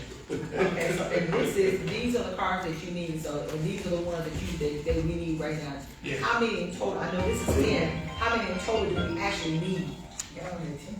No, that's what he got, what he wants, and what he needs. We need, well, the 10 cars are for the patrolling. Okay. That's what the cars are for, patrolling. My goal is to put everybody in their own car. Okay. If we get everybody in their own car, the cost will go down tremendously. The reason why the cost will go down because I ain't got to work. I won't have to be asked a question if you and Ms. Gilkey is sharing a car, and I say, well, okay, Ms. Allen, what happened to the car? I don't know, Ms. Gilkey was driving. Yeah. So that, you know, that cuts down. So 10 right now, we need more than 10, but 10 right now. I'll come back and beg a little later.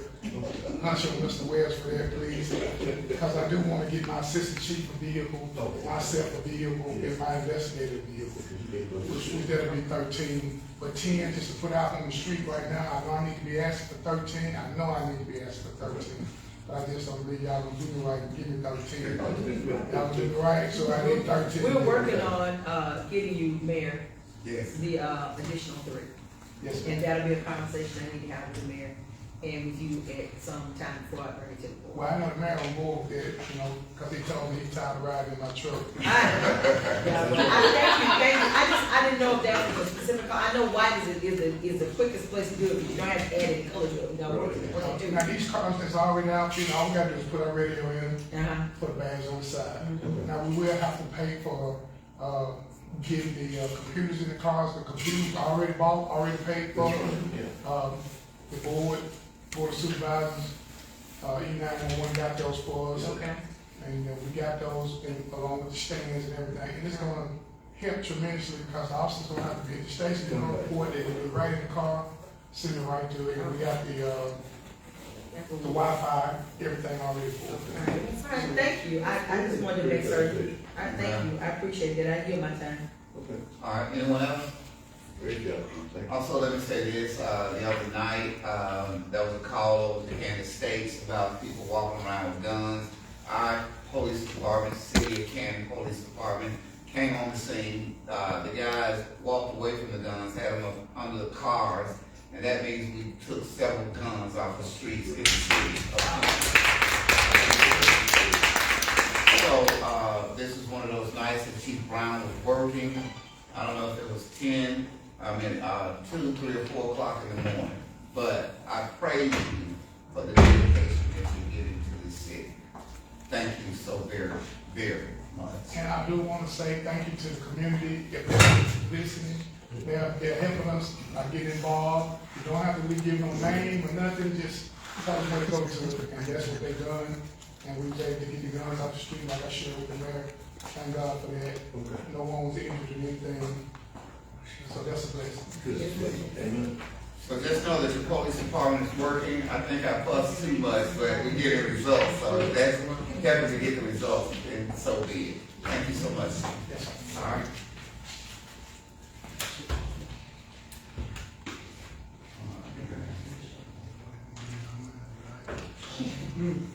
All right, the mayor will now entertain a motion regarding Roman number 5, approval of meeting agenda.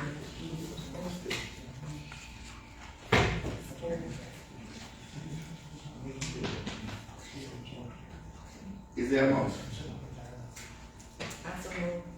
There's a motion on the floor. Is there a second?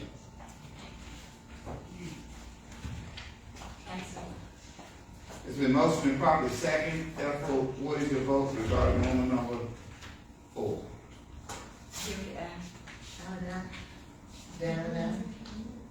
Where's Why did I?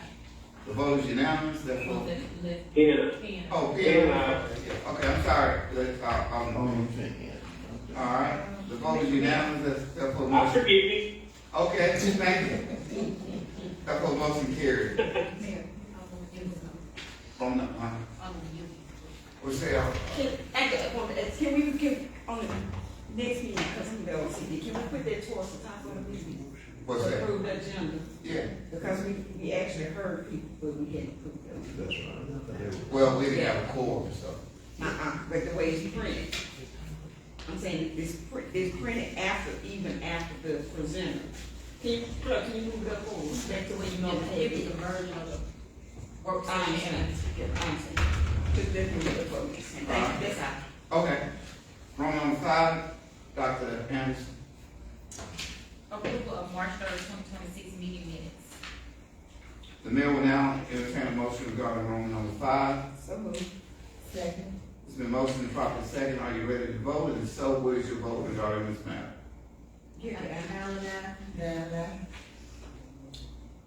Why did I? Pen.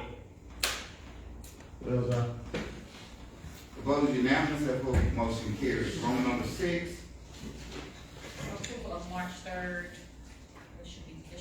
March 12th, 2026, claims and contractual claims document. All right. The mayor will now entertain a motion regarding Roman number 6.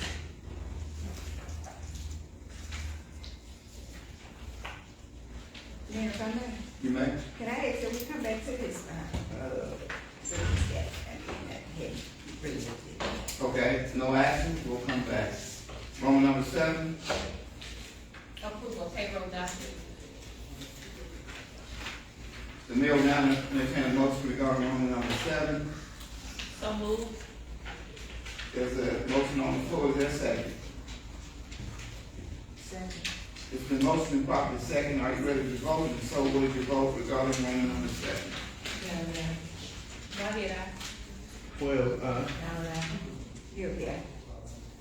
Pen. The vote is unanimous. Therefore, motion carries. You want to come back after we finish? Yes, please. Okay. All right. Roman number 8. Dr. Anderson. It states approval to rescind Alderman Janice Diamond's March 3rd, 2026 vote for agenda item 5, approve the appointment of Juan Davis to Canton Public School Board as the Canton Public School Board members for the term of March 2026 to February 2031. Before I ask for a motion, is there any? Attorney Banks. Go ahead, Attorney Banks. I would like to say, Mayor, that was one of, I think I said an executive session item. It's the same executive session item. I think Alderman Gilby asked to be coupled to the claims docket. I think I would ask too that this matter be executive session and discuss executive session based on that correspondence that was sent out, and we just revisit that with the claims docket as well, if the board so chooses. All right, so therefore we'll move Roman number 8 to executive session. Do I need a motion on this matter? Yeah, I would get a motion to move to executive session. Okay, all right, the mayor will now entertain a motion to move Roman number 8 into executive session. There's a motion on the floor. Is there a second? Second. It's been motioned and properly second. What is your vote regarding Roman number 8? Allen, Gilligan. Well, Whitehead, aye. Dean. Kent, aye. Is it everyone?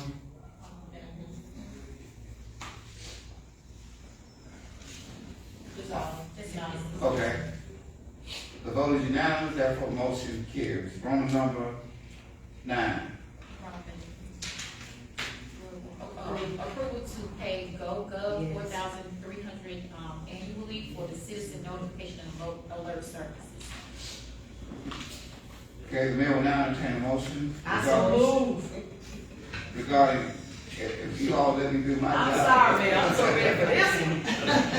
All right, there's a motion on the floor. Is there a second? Second. It's been motioned and properly second. What is your vote regarding Roman number 9? Allen, aye. Wells, aye. Gilligan. Whitehead, aye. Kent, aye. The vote is unanimous, therefore motion carries. Roman number 10. Approve a resolution authorizing publication of notice of hearing to consider amendments to Canton's Unified Development Code. This is for the building department. All right, Attorney Reeves Jones, Mr. John Lawson, Mr. Ed Jones, did y'all get any additional information regarding this matter? Yes, I would. Okay.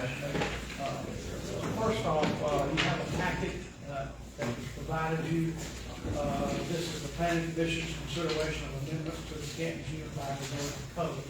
And this is related to, for example, amending or updating your comprehensive plan and the map. The procedures are the same for this. And one thing on Exhibit 1, which is we are required to have a public notice of any hearings to amend the code or the comprehensive plan or the map, city map. There has to be a public hearing on that. And there are two ways to do that. And I wanted to explain this to you because it involves you especially. The first way, for example, this packet, the proposed amendments to the code, there are about 8 or 9 items in here. And some are longer than others. We have one here several pages long, creating a new section on tiny homes. And then we have a short section where we ask you to update all of the various international codes that we use in 2024. So there's a lot of things in here. And there's one way that for the Board of Aldermen to address these and vote on these amendments is to have a public hearing notice for the Board of Aldermen and go through one by one, discuss it here, and have people here come, citizens come and make objections or ask questions about anything that's here. And then you vote on each one, and by majority rule, it's adopted or not. And the second way is the code provides that the planning commission, who are composed mainly, I think, totally of employees from the city of Canton, the planning commission can consider all of these items to amend the code. And they are required, and that's the first exhibit here, the planning commission is required to do a public notice. There's a statute here that I've quoted in here. You don't have to put down every item in here in detail. The code provides, this goes for you also, that you can notice a public hearing on date and time, talk about the basic substance of each item, and that's sufficient. If you, on something long like this, you can make a summary, a brief summary, and that's sufficient. And you also put in the notice that anybody can come to the city of Canton and read the notice and the actual amendments that are proposed. And it has to be posted here in the city hall and in one public place. And that way you don't have to put all of that in the newspaper. It can take a page and a half. So those are two ways. So that's what I'm asking you to do. And the difference is this. When it goes to when the planning commission handles it first, under a public notice meeting, they will decide and vote and discuss each one of the items in the proposal. And if they agree, and there's no objections from anybody at the meeting, any item that they vote on, and they can make amendments and work on it themselves in the process of trying to reach a consensus on voting on amendments to the code.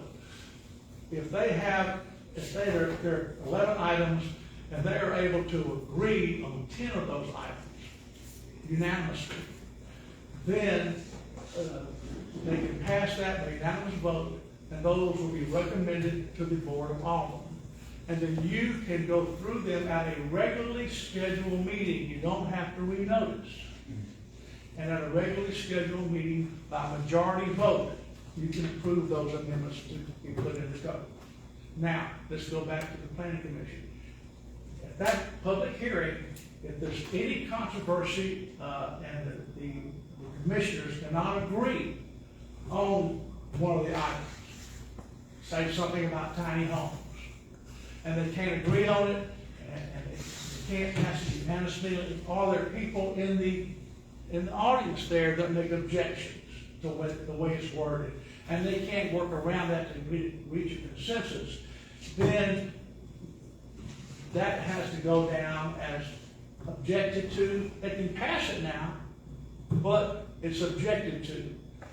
If that takes place, then whatever they can, it's not going to you by consensus. Whatever comes to you, whatever items come to you contested, then the board has to go through the process of noticing a public hearing the same way for those contested issues, and have a hearing on those contested issues. Now, the value of it going to the Planning Commission is you're going to eliminate a large number of the items here by consensus. So that if you do have, and perhaps all of them, that would be great. But if not, the publication for the Board of Aldermen to hear this, it's going to be limited to the 2 or 3 items that couldn't be agreed on. It saves a great deal of time for you, and it gives and you'll be getting recommendations from the Planning Commission. It's the wisest way to go. So, and what I'm asking for today is let's follow that procedure, and there's a resolution giving the Building and Planning Department authority to publish a notice that will follow this resolution about the meeting. And I'll take care of all that, make sure the wording's correct, and we get the thing published, the summary done, posted in the City Hall as well as published in the newspapers, and we'll take care of that. And there's one error on the first page of exhibit number 1 that I have April 16th. It's actually April 23rd, the 4th Thursday for the Planning Commission. So, so I'm asking that you would consider this resolution, giving us authority to proceed in the Planning Commission, and give us authority to ask the city clerk to publish in newspaper notices, the proper notices, and move forward. Any questions? Any questions for Attorney Reeves Jones? No question. Mr. Lawrence, you have anything?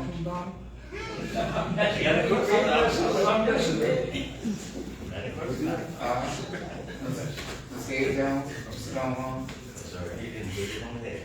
All right, I have one challenge I want to make to the board. The Building and Development Department has become a dynamic department. On any given morning that I walk in, Mr. Lawrence is at the blackboard, and I'm saying blackboard because you know where I come from. I'm old, so anyway. It's like a classroom of teaching. And those guys over there are so competitive, so we're getting a lot done. So I challenge all the aldermen and all the women if you get the opportunity, if you can get here in the morning, no later than 9 o'clock, you will see Professor Lawrence Johnson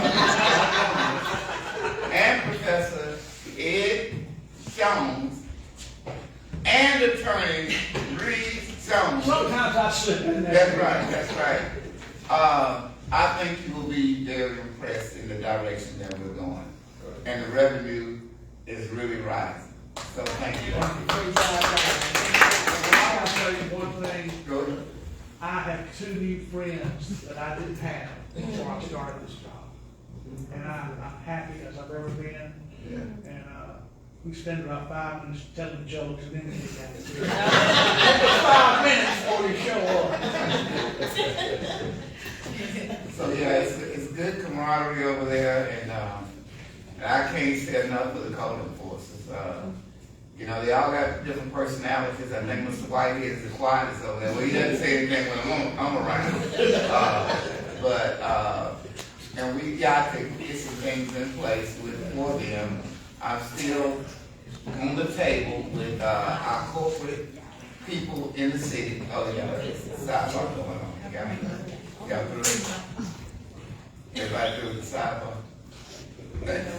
All right, and I'm still on the table with Nissan, Coca-Cola, and Amazon.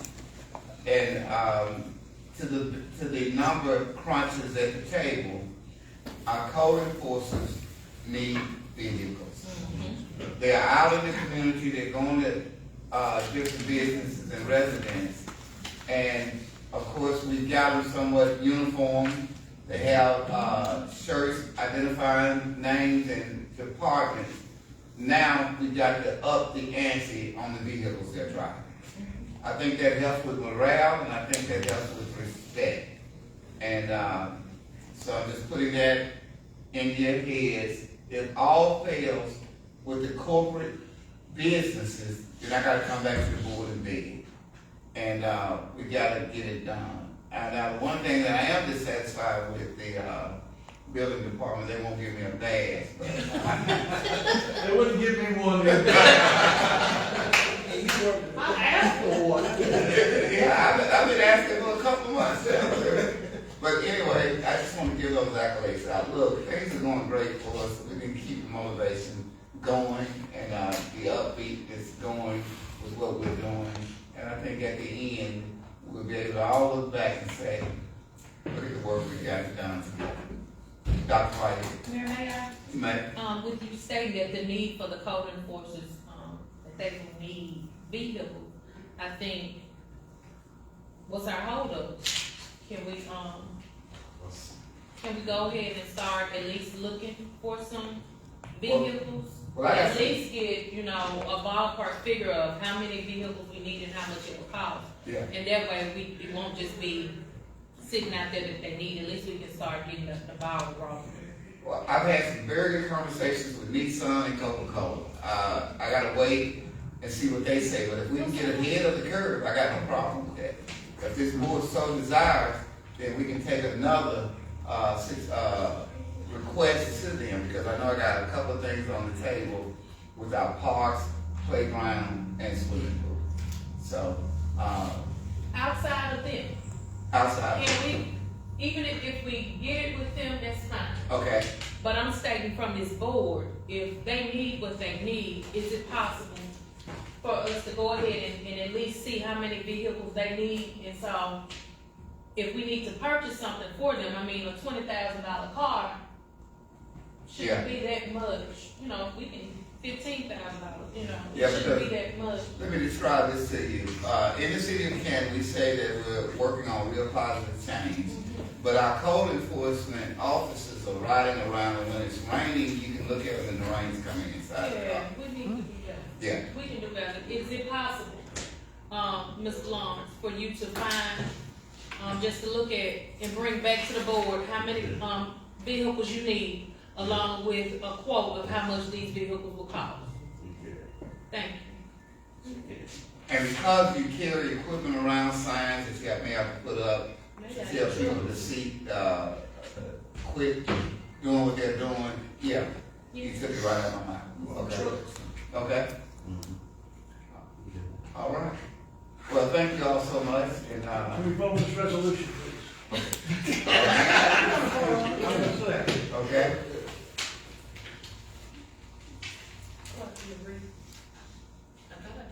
You did.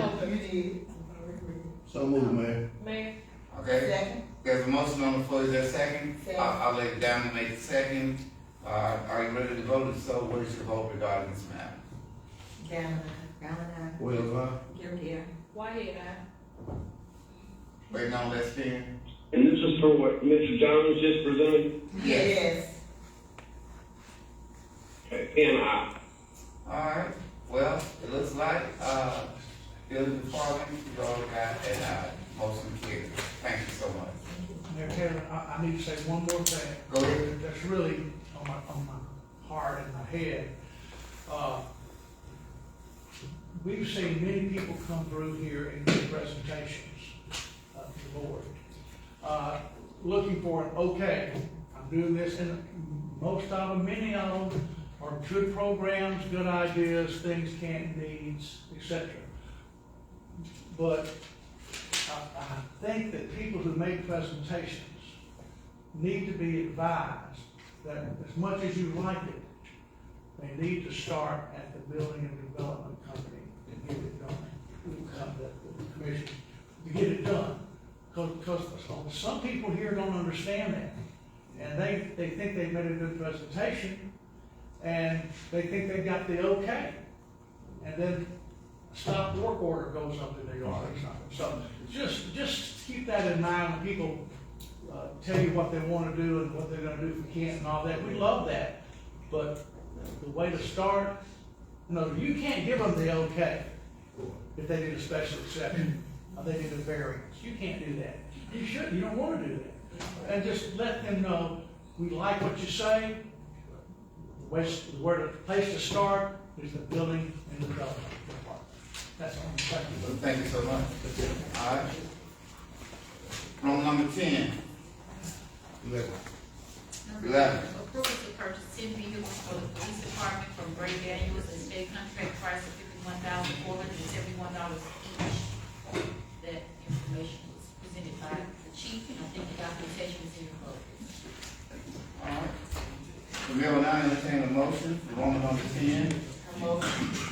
There's a motion on the floor, is there a second? I haven't unwritten this. Okay, go ahead and turn ready. What funds are we going to be able to pay for these 10 cars out of?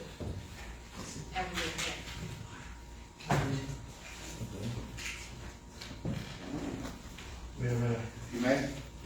Hold on, Alderman Wells. Is that all that you? Yes, sir. Okay, Alderman Wells. Tax anticipation is this month also, isn't it? It's paid. It's paid. You have to be paid by $15. Okay. So it's gone. It's good, okay. All right, you good? All right, anyone else? All right, the mayor will now, well, there's a motion on the floor, it's been second. Are you ready to vote? If so, what is your vote? Whitehead, aye. Well,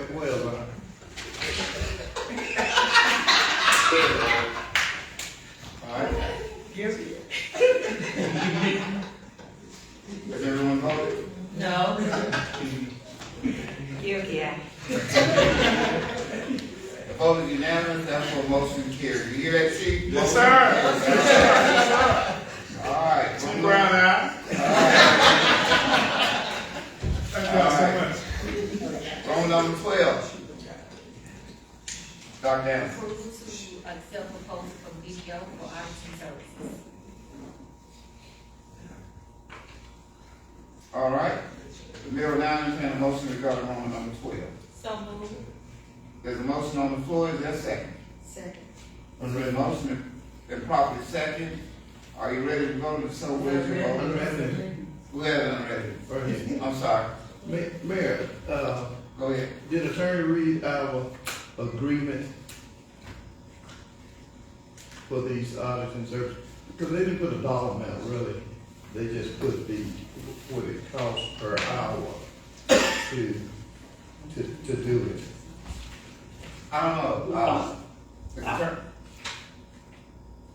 Go ahead, Attorney Banks. Mayor, I was gonna say, just to let you know, no, I have not reviewed that. Yeah.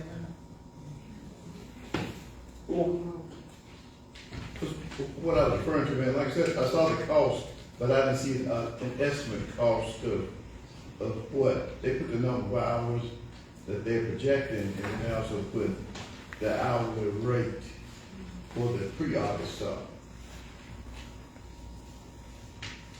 What did they get us to sign, clerk? This is the agreement See, we signed. the engagement. Yeah, the engagement with Horn was for Horn to do the audits, not the pre-audit. Is it part of the service? No, Horn was gonna do strictly audit stuff. They weren't gonna do any pre-audit stuff. Right. But then this other company, BDO, came in and I guess engulfed them. So they brought the idea of, That's the plan. they brought the idea of pre-audit work when we were talking about, when Kirk was talking about different things that we would need. So it doesn't give, but I think, Horn gave us a price on the auditing, but since they're with them, they can't audit us now. If they're part of this company that's doing the pre-audit, they can't. And that's what Mr. Green said. He said, we'll recommend somebody to you to do the audit, because you can't do the pre and then do the audit. Okay. And that's a discussion you and I had previously. Right. So we're still gonna go to the executive session with this? Yeah. We'll go forward. Yeah. Okay, so, pretty much no action on Roman number 12? I'd love them to do it, but I'd like to know what the projected cost. Okay. Because even when he stated, he said it's just a projection. Right. Right. Right, with the See, number. what he was saying is, this is the worst case scenario. Right, with the number of hours. but- With the number of hours. With the number of hours, yeah. Okay. No, it's actually a good price. It is, I'm but hoping it, that is the worst case scenario, I'm hoping that it don't happen. He also said it was gonna be a separate cost She for is the behind. Okay, so still. We'll discuss it in, Yes. executive session. what you said, Okay, so there'll be no action on Roman number 12 at this point? I'm asking a question. No action. Okay. Should I take a motion? But it's already, just like number 8 is going into executive session. Okay? Now we're down to the consent agenda. Are we gonna group this or go one by one? Say group it. yeah. Yeah. Did attorney said something on, did you see? As good as dead, did you send anything? I didn't get to read your.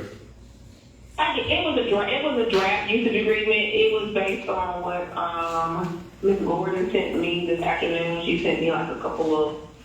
They just want to use the parking lot. I think four police cruisers the parking lot. I did leave a provision in there in case they want to use the police or fire. I don't know if they do or not. Okay. But in case they did want to use police and fire, some of our movies had used police and fire department. So I left that provision in there. I don't know if they did. I haven't heard back, but it is a draft. And if she wants to get back with me, what I sent her to let me know if they're not going to use it, we can take that part out. Okay. But it was just a standard usage agreement that we've done for movies. So for item 14 on here, do we need to, use the verbiage usage agreement or just, accept it as is? You can accept it as is, and we can ratify the usage agreement. Okay. It's however y'all wanna do it. It's a draft only, Okay. so, it's in draft form. And I think they are doing it on March the 30th. Okay. So you have time to come back and ratify it if you want to. If Ms. Gordon has some kind of objection that she wants to place in there. Okay. This is just March 12th. But I mean, I think you all can proceed really as you see fit. I don't think you have to. I like usage agreement in there, or you can put subject to a ratification of a usage agreement. Why don't you put that language in there? Subject to a ratification of a usage agreement. Okay. All right. When did we receive the usage? I'm sorry. When did we receive the usage agreement, Attorney Banks? I sent it today based on what Ms. Gordon sent me today. She sent me a little short. Was that the email that we received at 6:19? Was that a part of it? That's a part of it. That's a part of it. Okay. And she sent her short letter today about 12:30ish, and I sent mine over with those other action items that I had for executive session. But I don't think they're on there for executive session, but they're included because one of those matters that we are moving to executive session is moved in there. So one of those items will be on there. But yeah, it is in there, and it's a short general usage agreement. It's kind of the standard what we've done in the past for movies. And it's her request from her movie isn't that big anyway, it's very small. So it's just, I would just say ratification of a usage agreement. Okay. To probably make everybody also satisfied. Mayor, Yes, I motion that we, approve the consent agenda as one, motion, with item 14, just at the ratification of the usage agreement. Okay. Before we take a second on that, I'd like Chief Brown to come forward, and I just want to get, I know that he and Chief Johnson are going to a seminar in Biloxi, and in the past, when they've been out at this particular seminar, we've voted for someone, in the past, it's been Sergeant Good. Yes. To be acting chief while you're out. Yes, sir. Okay, and I think we should do that also, but just give us a preview of what's going on in this particular seminar. On that seminar here, the chief conference that we go to every year, County of Biloxi, it's the laws and all the new laws that's coming in, things that's been presented to legislated by the chief association. They have different legislators coming in and talk to us about laws that has been presented through the chief association and all, and we also learn about new accreditation. Our department is accredited, got accredited back in 2014, and it's been ongoing. We're up for accredited this year. I don't know when they're coming because they haven't gave the date yet, and Ms. Tony Jackson always handled that for us. Okay. So that's what it'll be about, and we always ask the board to have to have Sergeant Gooden in charge in our absence. Okay, I know we'll do that at the next meeting, but I just want to, I know, Dr. Whitehead, all the lady Diamond, and all the lady, Allen, were not here last year when this took place, and what we did to provide, the leadership while you're out of town. So just give them a quick update as to what will go forward. I just want to do that. If anything takes place while we're out, Sergeant Gooden will be in place to handle everything that's going on with the police department, any kind of complaints or anything that may come to you. I will provide his number to y'all also, so y'all have to know that he is in charge while we're out. We'll be out for a week, and after that week we'll return back. And also, Mayor, if I may, I know Attorney Banks was talking about Ms. Gordon about the use of agreement and everything, but I do want to make this board aware of this movie is supposed to be doing a drive-by shooting. It's supposed to take place. Yeah. They're gonna be shooting blanks and all, but I did tell John Reeves that he need to come talk to the mayor because he's doing the finding the houses and all this. And one of the owners of the movie has picked a house in on East Peach Street. And I told him he needs to come and talk to the mayor first because we need to send out letters, everything, you know, we need to send out something to let these people know that this is gonna be taking place in case this, you know, if y'all agree to that. I know we want to make the movie people satisfied because we want them to come back and shoot more movies, keep everybody satisfied, but I don't want that to take place if the people in the community don't know anything about it. Because if so, we'll be receiving a lot of calls, the mayor will be receiving a lot of calls, and then I'll be on the red chopping block. So I don't want that to take place at all. I do not want that to take place. And while you're there, Steve, just give them a quick update on your meeting with, meeting of chiefs in, Gloucester, Mississippi. It went real great. It went real great. We was down in Gloucester there. They wanted to know what was going on in Canton. Everybody wanted to know what was going on in Canton leadership program that Madison County put on. And everything went good. We was there with Gene Waters, who's the chief in, down in Madison, who's got 40 plus years of being chief, and all of myself and chief of Gloucester. We got a tour of the building. I would ask that everybody go and look at that police department that they got there, and we'll try to get the same thing up here, same complex up here. It's new and all, and everybody share their information about crime, how we're working together. We're all working together with them when things take place. The only thing that I'm pushing forward of us trying to get here is the block camera. Because when things happen, you know, we always calling them, asking them to look at their block camera, see if they see anything, to help us solve cases and all. And I'm telling you, we need that here. Here in the city of Canton, around the metro area, they got it. And when they got it, you know, some come to Canton, they're able to say, hey, something came to Canton, this car came to Canton, we're able to identify the car, and all the guys do a great job with that. And they're having break-ins like we're having break-ins. It's just not publicized so much. But I can tell you, one of the guys that was breaking in down there that was caught in Madison was a young man that had committed some crimes in Canton. So we forward our stuff to them, and we put a hold on him, so whenever he go forth for being caught down there, he'll have to face our charges also. So it was a great meeting, great meeting. And that's been done maybe about 2 times a year on the leadership side. And I'm always invited, and I'm there to share information with us, and they appreciate it. You know, I got more years than Chief Hales as the chief, and in law enforcement. Chief Ward got more years than all of us. So the education program for all of us.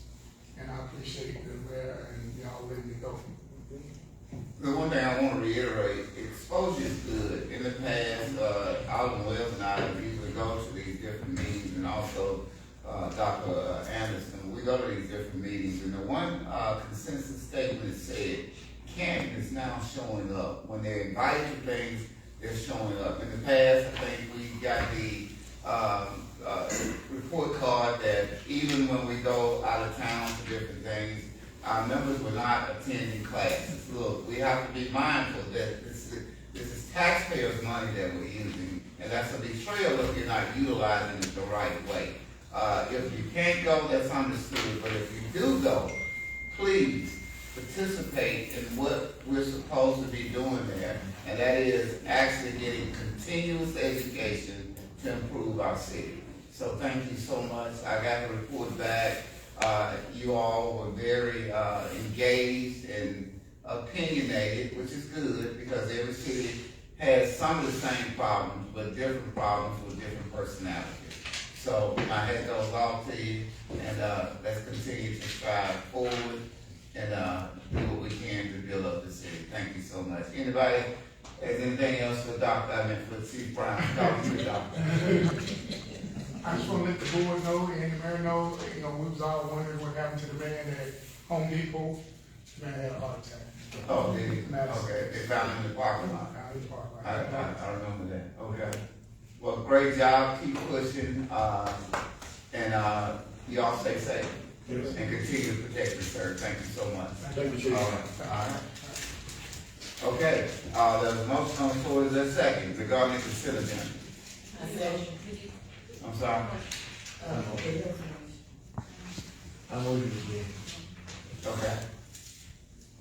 Is there a second? It's been motioned and properly second. Therefore, what is your vote regarding the consent agenda? Wahid, aye.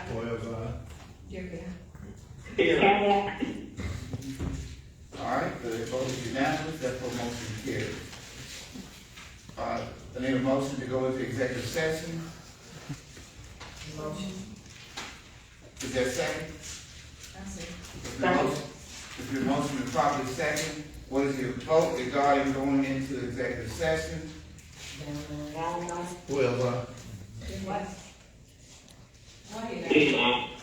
The vote is unanimous, therefore motion carries. We are now in executive session.